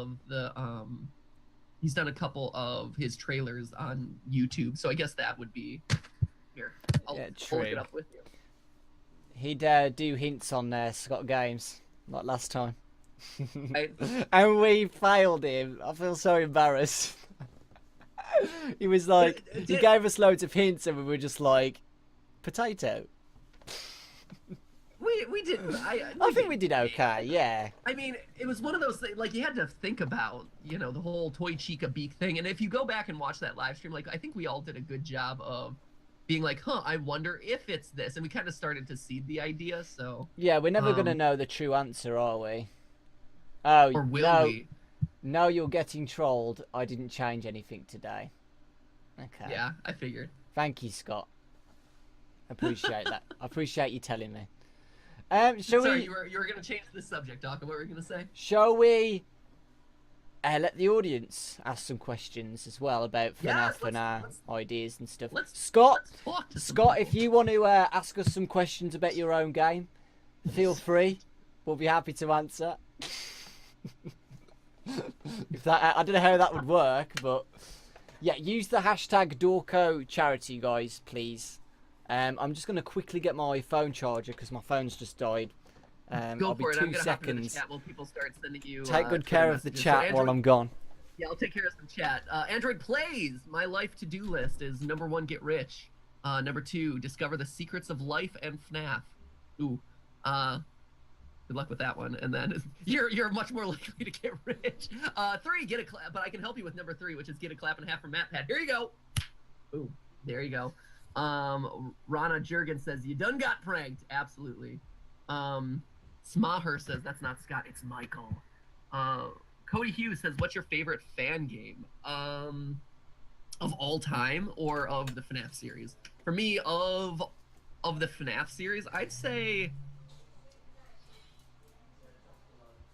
the FNAF dating sim was pretty spectacular. No, I'd say TJOC, just because Joy of Creation, which we were just talking about, Joy of Creation story mode, because it is so fully fleshed out. The lore is really interesting. The gameplay across the 5 different memories that you're recreating are so varied and so well constructed. It's a very active game. The models are scary and the jump scares are horrifying. It has the right amount of challenge to it. The imagery on it is some of the most horrific in the series. It's really, really good. So, and it's also free, you know, and it's made by one guy, you know, in true like Five Nights at Freddy's tradition, which is cool. So if you haven't checked out The Joy of Creation, you absolutely should. It's phenomenal. Sam is Sam 03 says, is this a Q&A now? Yeah, absolutely. We are talking in the chat and on Twitter. Hashtag, what's the hashtag? Dawko charity. There it is. Let's see. Scott's gone to lurking mode, by the way. Gracie on Rain says, MatPat, I love your shirt. Well, thank you. Yeah. I oh, is that Jacksepticeye? It is a Jacksepticeye shirt, yes. Looks awesome. It's a really good shirt. I like it. Stella Slater, MatPat, what's your favorite non-FNAF game? So I've always loved Earthbound. For the Super Nintendo, as well as Chrono Trigger, also for the Super Nintendo. I think the gameplay of both games is stellar. I think the worlds that they create are phenomenal. I'm a big story guy. Yeah.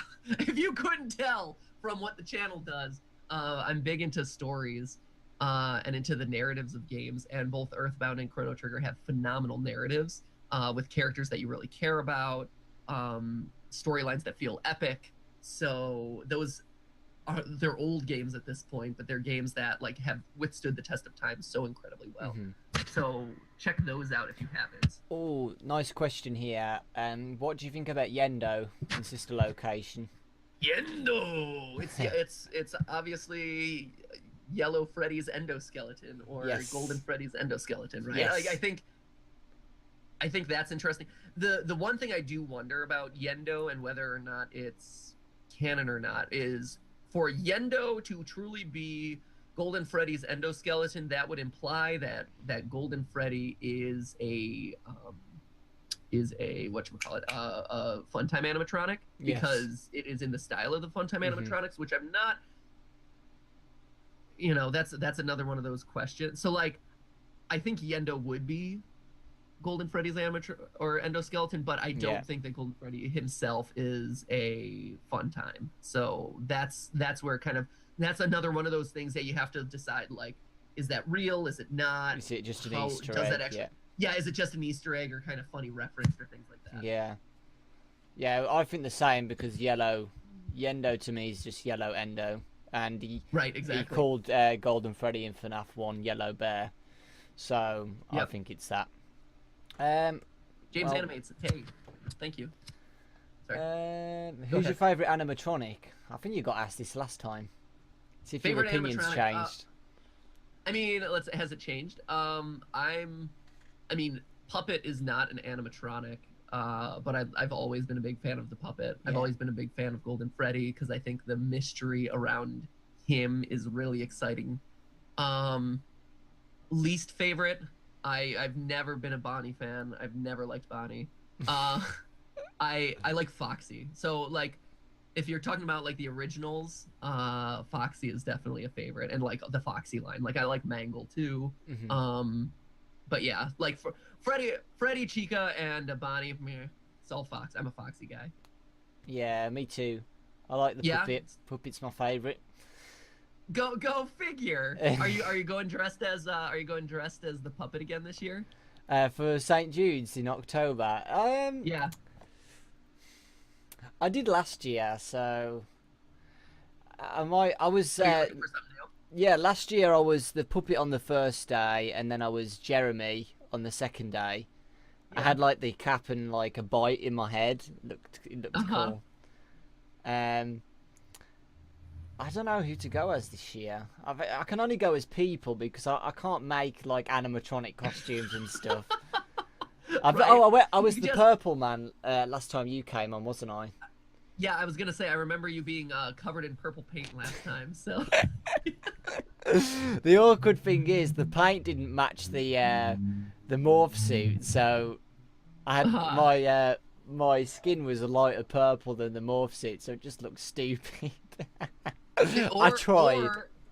or you were like we were talking about earlier. If you have pink guy, you have light purple guy, you have Yeah. dark purple guy, you Yeah. have I did mauve that. guy. I did that intentionally. You Then. you're actually you were just actually without realizing it, you were just going as Michael Afton, going through the various stages of decomposition with an endoskeleton inside of you. Oh, Boom! God. Dropping knowledge. Yeah. Oh, this is a really good question. I like this one. If you were to remove a game from the FNAF timeline, which would you remove?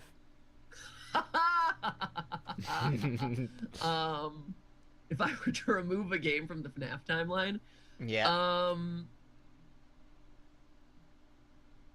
I think honestly, I think it'd have to be. I think it'd have to be sister location. Right.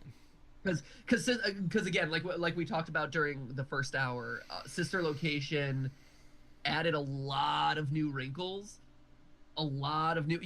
It started to draw a lot of inspiration from the books. It started to like everything that we had kind of wrapped up and had like a nice bow on at the end of the first 4 games suddenly became opened again because you had the reappearance of the FNAF 4 house. You had like William claiming ownership of a bunch of stuff, which was his first appearance in the games. You had a lot of things that you have the inclusion of Michael and Yeah. whether Michael's spring like it opened up a lot of doors for questions that had been shut at that point Yeah. and had been wrapped up. So like from the sake of simplicity and storytelling, I would say sister location would be the one to wipe away. But if we wiped away sister location, then we would have never gotten such delightful additions to the FNAF franchise as Exotic Butters and Casual Bongos, which, I that being said, I'd be willing to sacrifice those for just like a little bit more sanity.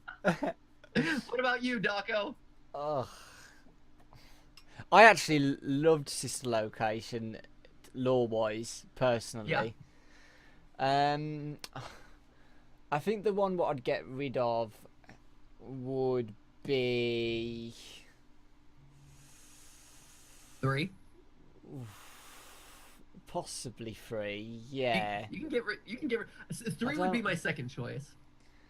two or three.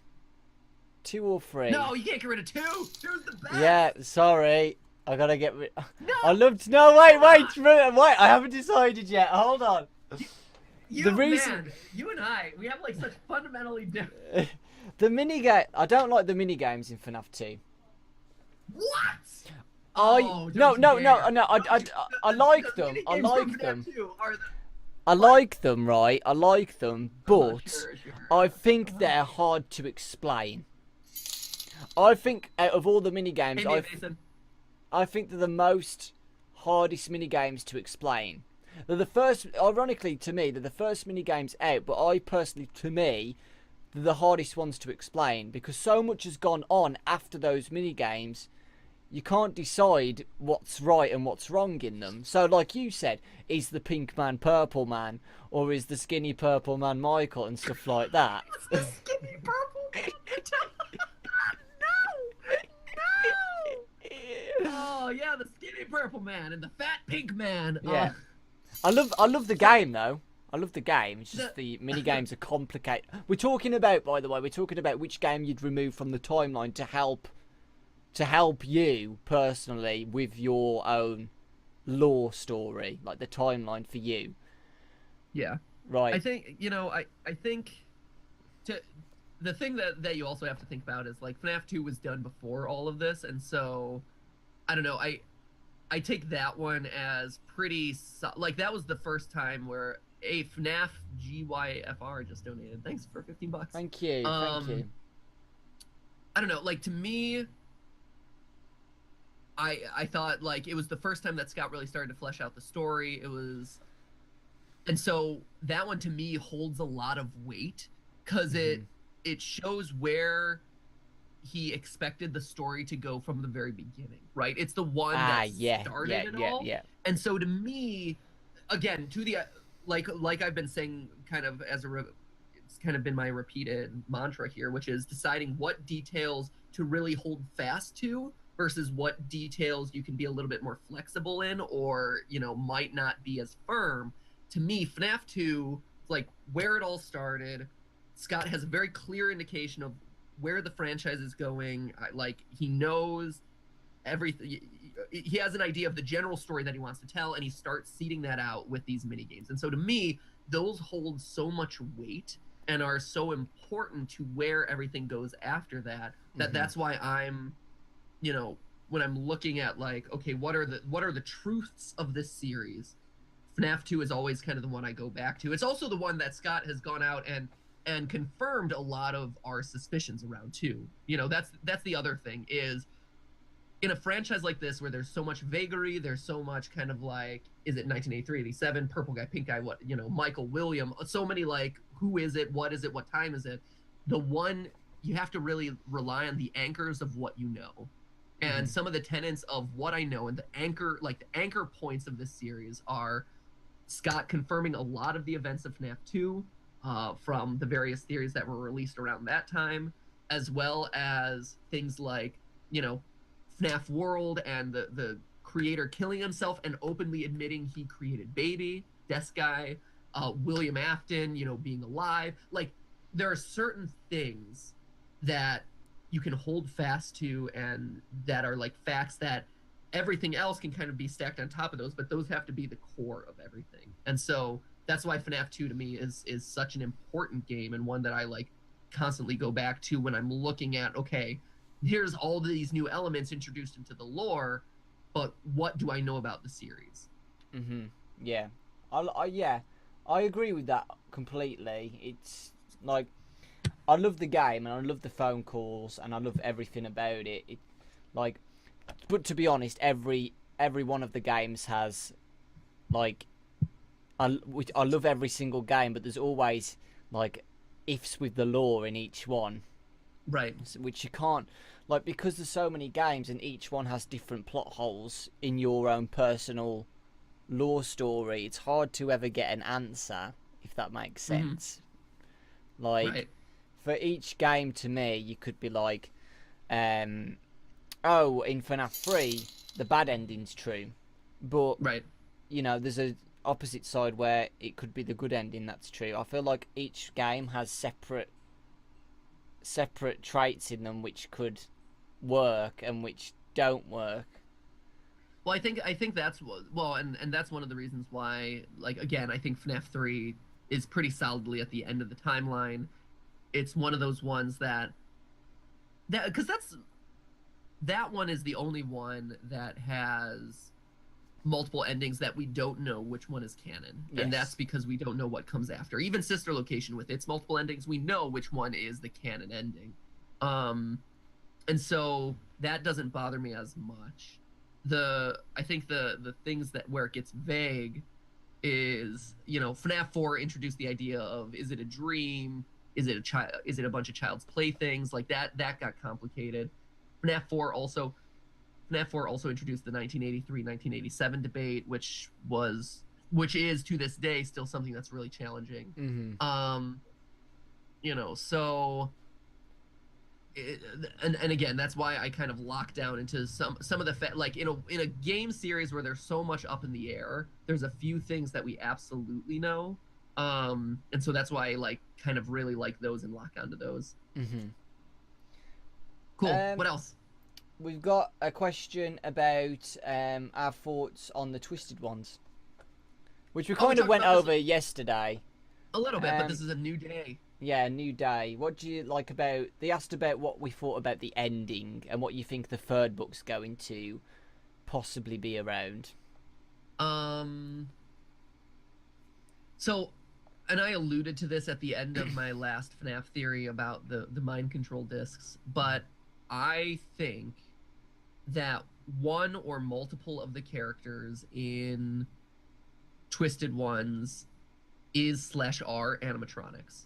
Okay. I think that Henry and William, Henry and or William, have created human, like, animatronics that can pass as human, and I think Charlie might be one of them. Might have been one of them and might continue to be. I think the repeated imagery of the two, like her project, her AI project, where they have two like heads talking to each other and learning from each other.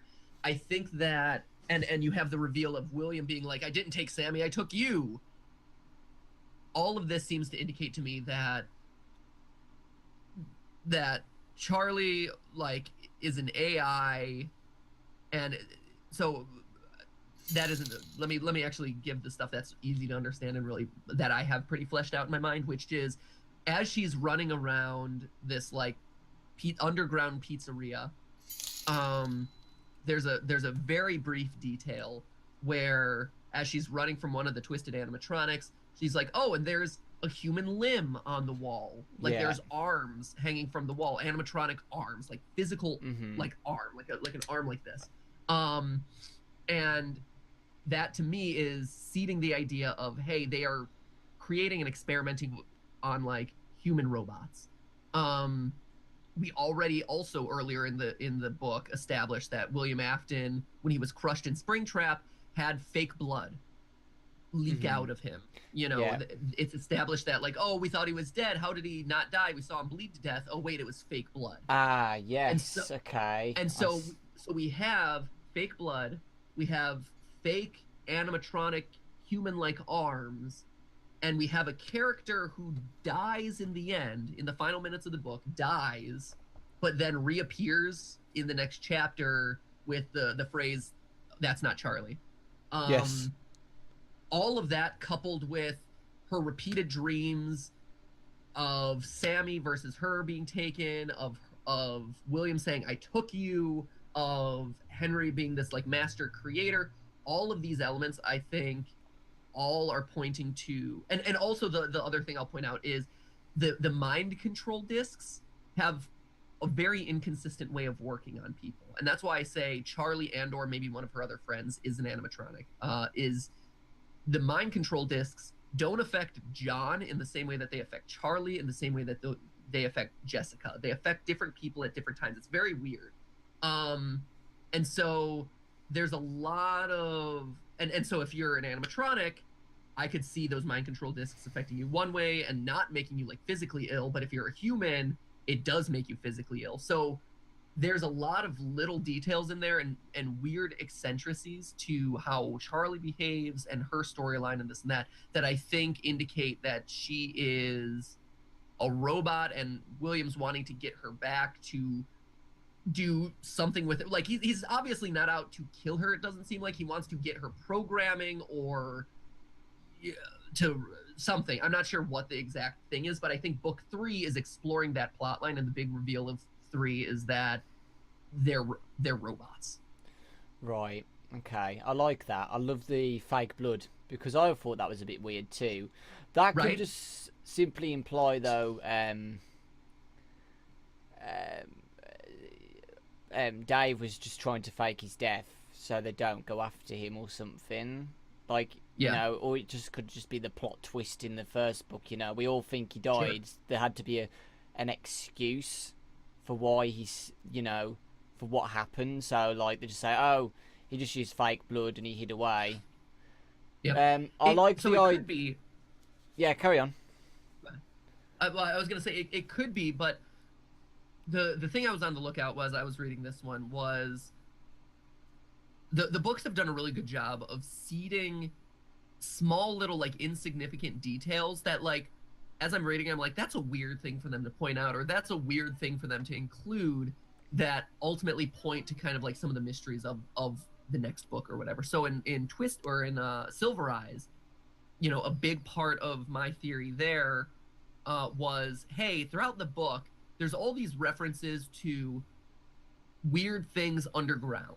Mm-hmm. In the first book you had like, oh, there's a screw out of place on the ground, and oh, there's a hole in the ground in Henry's workshop, and there seems to be a trap door here, and this and that, which all seem to indicate to me, and it played into kind of my FNAF 5 sister location prediction video of we're going to see an underground facility, and lo and behold we did. And then in the Twisted ones, we, you know, in the book 2 we see an underground facility. And it was all these like little one-off details that were kind of just randomly thrown in there amongst everything else. And so this book, the Twisted ones, did that sort of thing with, there's like there are fake human elements here. And then it all goes back to the very first sentence of the book, which is don't believe what you see. Which I think is it's a very important note to start with, is this idea of, you know, yes, it's in reference to the mind control discs and them manipulating what you're seeing, but I think it's also deeper than that, where don't believe what you see. One of these characters is going to surprise you in some way. Scott, if you are listening, I know you might be creeping on in the background. I'm surprised you haven't done this, and you should. Which anytime I'm seeing these static images, and I've been testing it, I haven't seen it yet, but I keep expecting them to show up as a magic eye from the 90s. Do you remember those, Dawko? A magic eye? Yeah, so back in the, I think it was the late 90s, everyone had these paintings that looked like static or a bunch of like gobbledygook, and it was all you know, different colors or whatever, but when you crossed your eyes at them, images would pop out. Yeah. They were and so like you could either cross your eyes at them, or you would like get close to the canvas and kind of like pull your way back, and your focus, it would play with your eyes in such a way that like 3D images would pop out. It was 3D art, and it always looked like static or gobbledygook or just kind of like a mess of colors on the canvas. And so I keep I keep doing it for every single like new static image that gets like at the top of every chapter. I was like, oh, I wonder if one of these is a magic eye. None of them have, but Scott, if you're listening, feel free to use that. Like, go ahead. It'd be awesome. Thank you, Reflect, for the $100. By the way, that's insane. Oh my gosh, that's incredible. Thank you. Clap and half. I'm copying you. No, now. Are you not familiar with those, Dawko? Well, the clap and the halves from your live streams, yeah. Oh, Theorizer. No, the magic eye painting. Oh, sorry, no, I'm not. Oh my gosh, look I'll Google it. At some point. Is it after the stuff this live like? Stream, or Is it? They're awesome. I'm getting confused. I think I'm on about a wrong thing. There's like one Marilyn Monroe and Einstein. I'm talking all about sorts of things. Like, there's a picture of Marilyn Monroe and Einstein in the same picture, but you see, I'm talking about something else. Here, I'm gonna. If you Google here, I'm gonna send you one. On the chat. They look like this. I'll send you one in the chat. Okay. It looks like this. Here. Dude. Here we go. Oops. I'm actually really interested. Hopefully this show, like... They're awesome, and so... Oh, okay. Can you guys see this on the stream? Hold on, let me double... Yes, you can. Right. Okay. They would always look like this. Am I looking... Okay, so I cross my eyes at this. Yeah. Oh, right. Trying to see what's... I don't know what this one is. I like that we're all just like looking in... Oh, that's weird. For some reason, when What I'm is crossing this? my eyes, it looks like a normal picture and not out of focus. Right? Exactly. It's I don't know. I never really looked. I was much younger and I didn't look into like science or like why these things work. But what they would do is they had these Magic Eye books, and each page would be a different picture. And yeah, What is the whole picture supposed to be like out of the screen? Like you do. So like what ends up here? This is what it ends up looking like. This is the sort of imagery that you end up with. Is like wait, certain things will pop. Yes, out. I can see I can see words. Oh my god, sometimes... Matt, that's freaking weird. Right? Isn't it amazing? That is weird. I can see. So every time that, yeah, words will start to appear, and yes. so the other crazy thing about it is if you do if you cross your eyes, the image that you'll see actually sinks into the page. But if you do if you do a soft focus on it and pull yourself slowly out of frame, yes, that's what I'm doing. Yeah, that will actually make them to pop out. So crossing your eyes sinks it in, and yeah, it pops out into 3D. Oh god.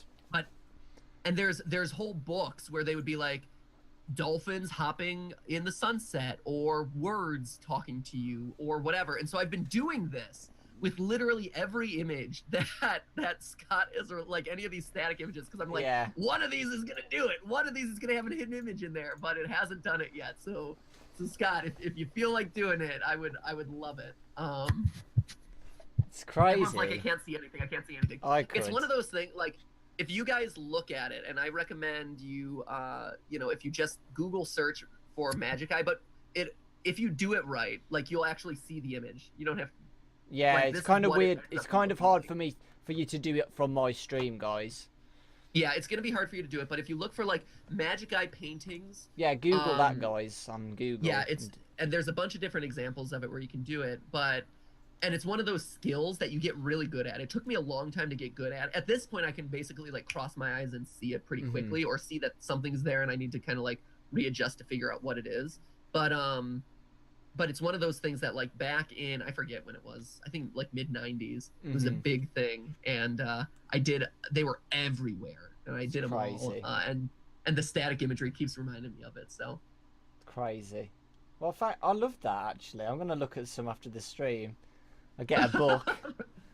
Yeah, you can get the book, because the books were always fun. I remember all my friends had the different books, and they came out with different editions and this and that. It was wild. It's awesome. What else? I think we have time for like one more. Yeah, one more question. Let's have a look. Okay, this we'll say this is the last question, because I think it's one of the biggest things. What do you think's in the box in FNAF 4? Oh my gosh, the box! Yeah, the box. Jeez. I know.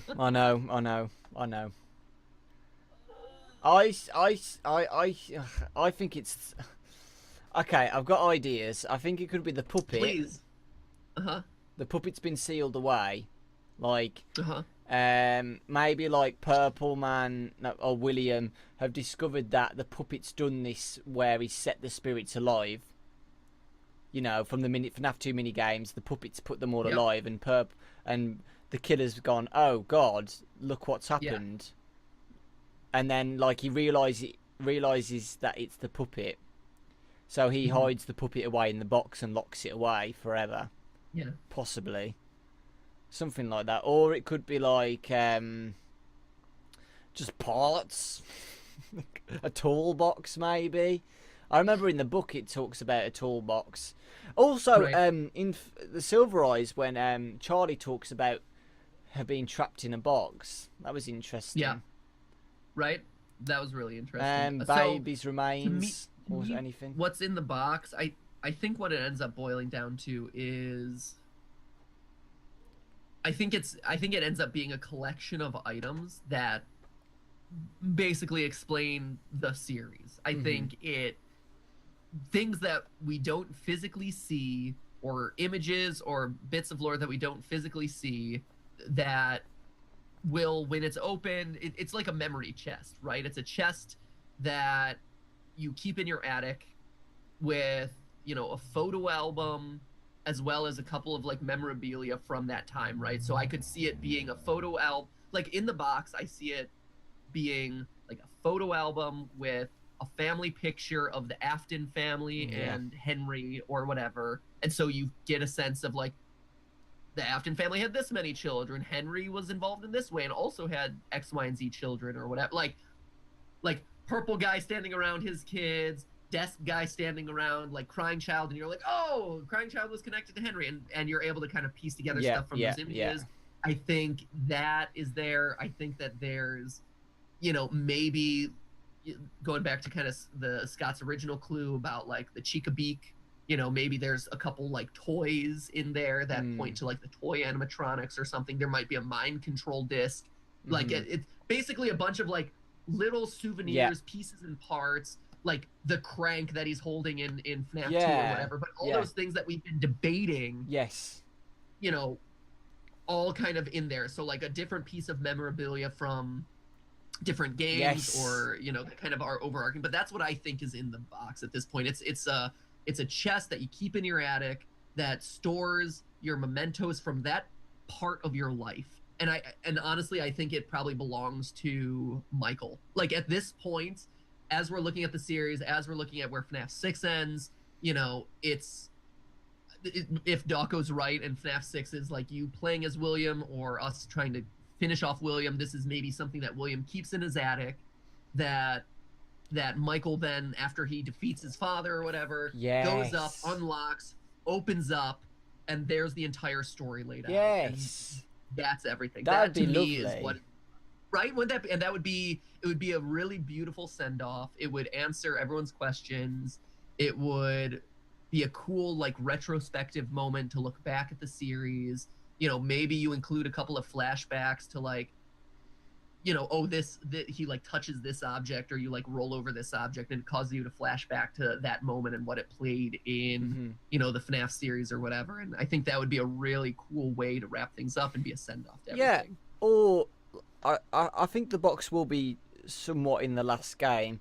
It could be the opposite, where we get the box at the start and we're playing as William, for example, like I said, and he opens the box at the start and each object represents a night and a different memory. That'd be cool. That could be, absolutely. That would be very cool. Yeah. Scott, if you're watching, we've got some ideas. Right, there you go. Feel free. Use Magic Eye paintings and use Magic Eye paintings and what's in the box. Yeah, great. Okay, cool. Well, that's it. 2 hours gone already. There you go, man. Well, that was awesome. I really do appreciate you coming back on once again and spending time with us, you know, of your day. I know you're very busy, so we all really appreciate you coming on. We all are, but hey, no, it's a pleasure. Like you said, it's been 2 years. Like that's far too long. And Dawko, seriously, anytime you want to do something together, or if we can ever agree on a theory, you know, maybe we could do a deadlock. We could do a deadlock on whether Pink Guy is an actual thing or whatever. Yeah, it could do something like that, because it's true. We do have opposite ideas, so a deadlock would be interesting. That might be a lot of fun, but no, anytime, sir, and I'm always happy to hop on. And if Theory Thursday ever does become a thing, it might be cool to join or whatever. Yeah, we'd love to have you on. Feel loved again. No, we'd love to have you on, honestly. Cool. Right then. All right. Awesome. Thank you, sir. Thank you, everyone watching. Thank you for everyone who donated. Please continue to donate. Dawko's doing this literally all day. So, Oh, thank you. World Wildlife Funds. Support him. Support it. It's a great cause. It's totally worth your time. Spread the good word. And I'll hop off so you can get the more exciting guests on. Yeah, we've got the voice actors on next. Doing That's awesome. some fun games. So that should be good. That's gonna be great. Cool. Maybe they'll have all the secrets to the lore. Oh, get them to like yes, break an NDA yes, or something. try and get them to reveal it. Right, exactly. So yeah, thanks again, dude. I really do appreciate it. Yeah, of course, sir. You're great. My pleasure. I gotta go set our game theory live now, so I'm gonna go do that. There you go, guys. Go and watch it. No, don't leave the stream. By the way, Watch it this is a bit of a fanboy thing, but I watched your on Random Encounters. I watched your Bendy song. That was freaking awesome. I watched it this morning. Thank you. It was great. Oh my gosh, it was such a blast. That's such a fun game. It's such a fun character, and the Random Encounters guys do such good work. And so that was like, and me having like my musical theater background and being a musical theater nerd at heart, like it was awesome to get to be a part of that. So awesome. I loved it. Go check that out as well, by the way, Thank guys. You. Yeah. Right. The Bendy and the Ink Machine musical. Yes. From Random Encounters. Okay. Yep. Take care, Matt. I love you, and yeah, I really do appreciate it. I know I keep saying it, but it means a lot to all of us. So. Of course, you too, sir. Don't be a stranger anytime. Let's talk before 2 years elapse this time. Awesome, dude. Take care, man. Thank you. Good luck with the rest of your stream, Thank sir. you Bye. so much. Bye. Of course. And there you go. Right. Thank you, MatPat, for coming on. I really do appreciate it. We've raised $2,169 so far for WWF. Thank you, guys. We're going to go on to Sister Location. The Sister Location voice actors, which is going to be hilarious. It's going to be absolutely hilarious, guys. I'm going to have a quick break, literally about 2 minutes, where I'm going to grab something to eat and have a pee and get some water because I need to get up. And yeah, I'll be literally 2 seconds. Me and MatPat have got a t-shirt. Look in the link in the description below. There is literally a t-shirt of what just happened. Me and MatPat are debating theories with a blackboard behind us and we're writing theories down. It's a really awesome t-shirt. And we've got loads of other ones too. All the profit sent to me goes straight to WWF. So yeah, I'm literally going to be back in 2 seconds, guys. I'm going to play some music. I will not be long. Have a look at the awesome fan art. And please, please, please keep using the hashtag Dawko charity during the stream. Spread the word if you can't donate. And please keep on donating. Let's try and hit this $5,000 donation goal. Thank you guys so much. I'll be literally 2 seconds. Well, not literally 2 seconds.